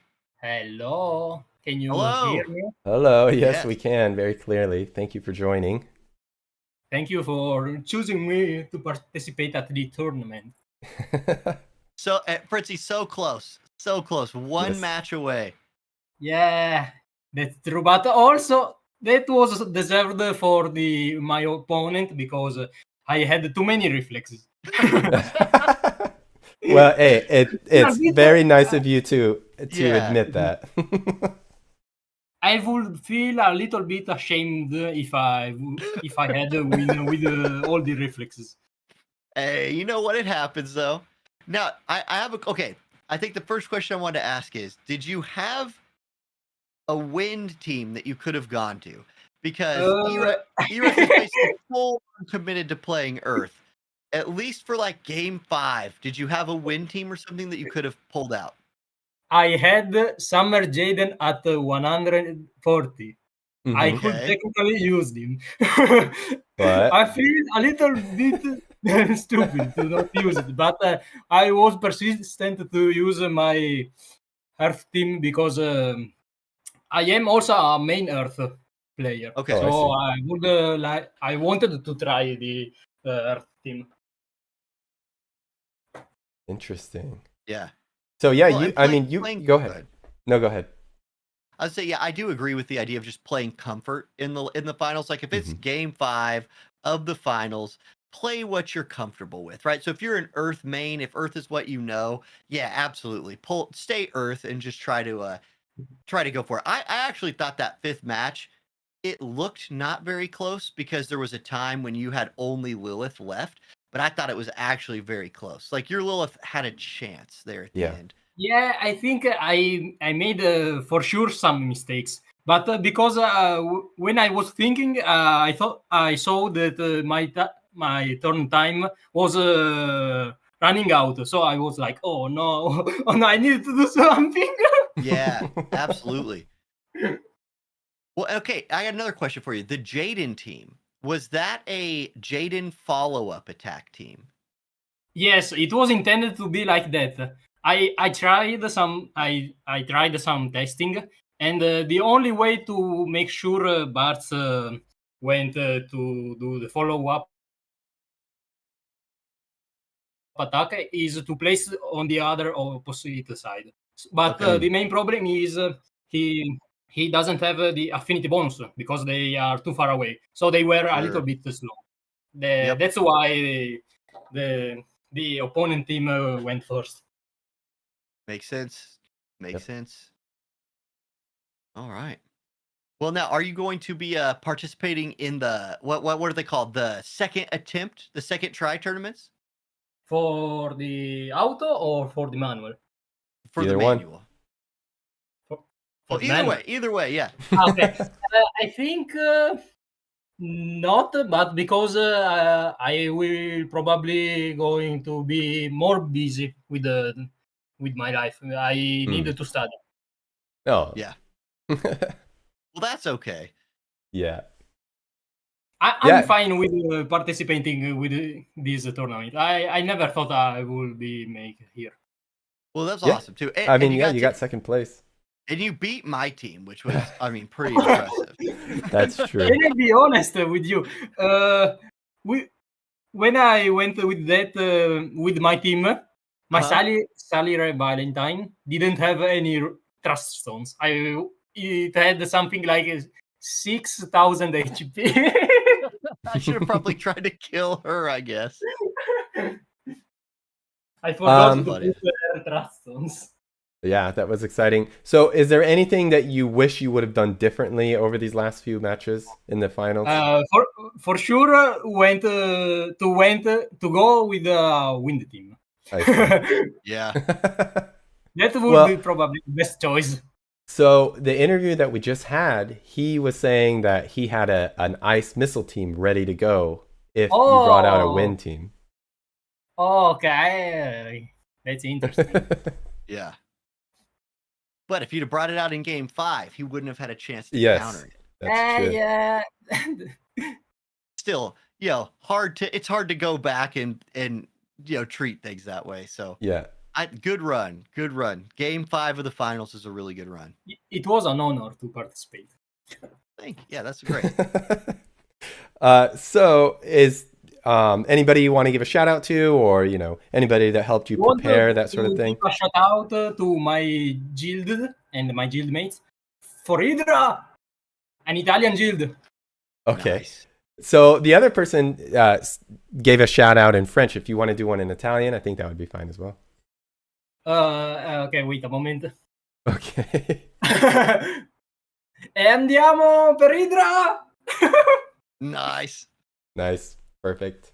So yeah, it was a good match. It was an honor to have you on, and like you said, it was an honor to participate. So yes, thank you very much. Any last words before we end the interview here today? I think not. I don't have anything else to say. Being honest. Okay, well, it was a good match. It was very entertaining, and you fought very well. 5 matches is very respectable in the finals. Yep. Thank you very much. Thank you very much. All right. Switching on over here. And all right, we're back here. Yes.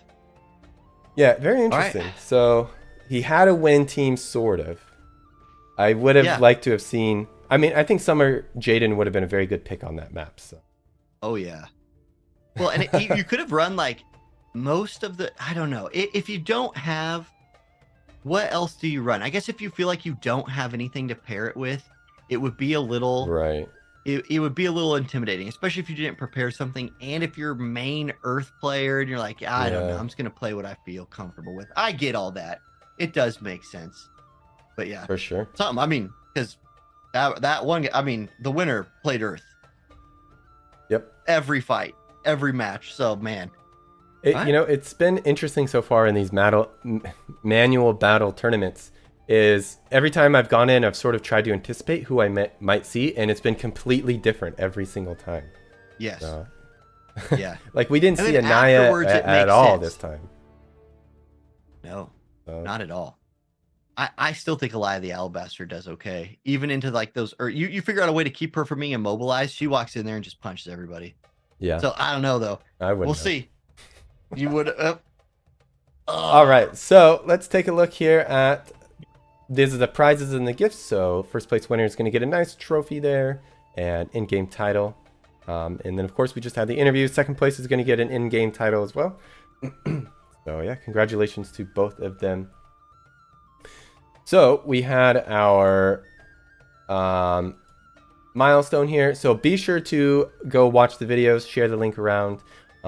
Give some energy into the views here. It would be amazing if we could all get these rewards. So please do that. Share the video around. Go watch it. You've got 10 days to rack up the views on these. So please do so. We've got the secret keyword here, which I've seen a couple questions. I'm going to bring it up again here. So there it is. The secret keyword is triplet. You are going to have a very limited amount of time to fill out this form, so do it right now. Do it immediately. It's going to close within minutes, so get it filled out. You don't have a second chance, so do it now. Go enter the word triplet. So yeah, any surprises while people fill this out from the tournament? No. I mean, besides how dominant Summer Lilith was and how unable anybody was to figure out something to do about it. I'd say that's the thing. Like the reason you play a best of series, like when you watch esports, for example, in game one, a lot of times you get surprised, but very rarely does that surprise carry you the whole way. Most of the time, especially in best of 5 series, your opponent makes some kind of adjustment, and I'm just surprised we didn't see an adjustment made. That'd be my biggest surprise. Yeah, for sure. That's true. So next up here, we're looking at potentially 3 Visogenic Antlers. You are rarity for hitting 5,000 members. I don't know exactly what we're at. We're at 4,000 something. So yeah, over 4K. Yeah, we're over 4,000. So join the Discord, please, and ask everybody else to join the Discord as well. I know a lot of people are really wanting those Visogenic Antlers. So get it done and join, please. Yep. I need all of the Visogenic Antlers. Right. Every single one. I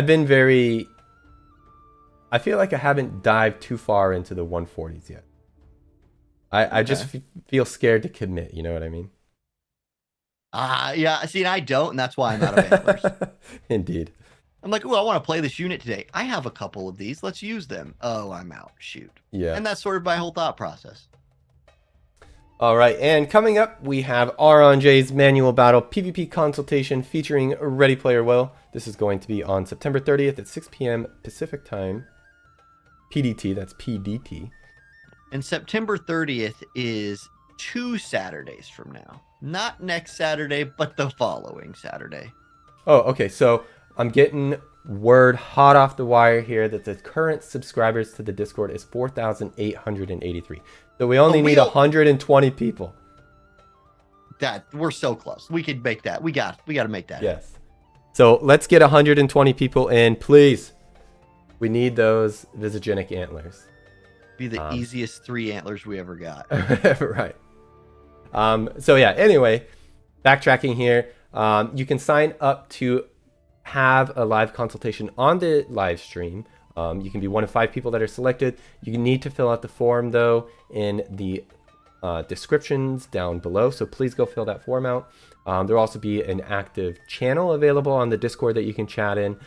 potentially get your questions answered or get a shout out from Auronnj himself on the live stream. So Yeah. go hang out there during the live stream as well. Going to be on September 30th.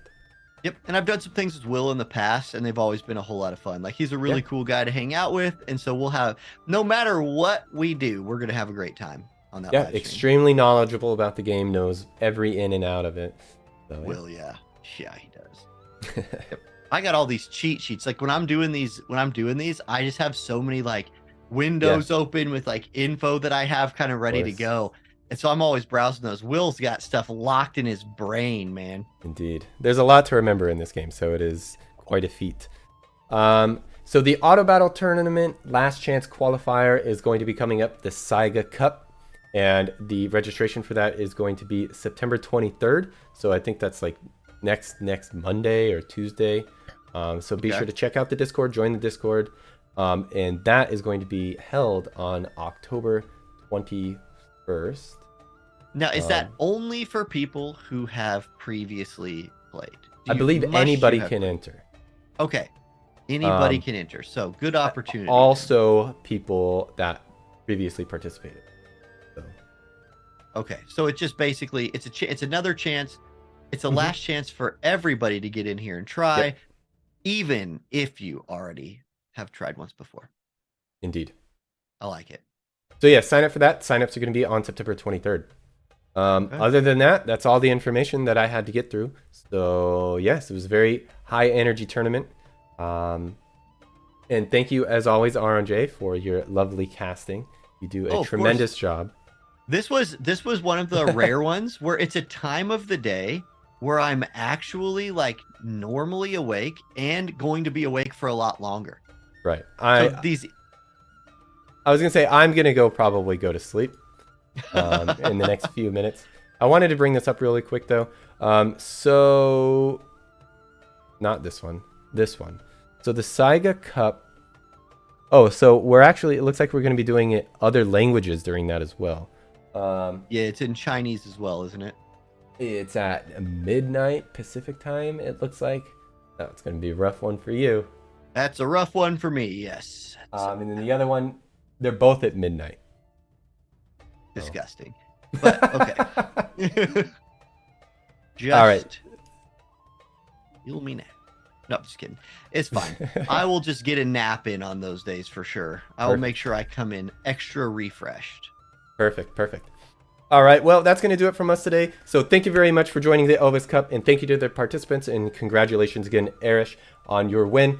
Well fought. It was very exciting. Thank you everybody for showing up in chat. You've only got a few moments here to fill in that form to get your 100 Scrolls of Vicissitude, so don't forget. But yeah, that's going to do it from us. Live from the US, casting here the Ovis Cup for the European tournament. So yes, we will see you all again for the Saiga Cup next month. And farewell and have a nice day. Bye everybody. Adios. See ya.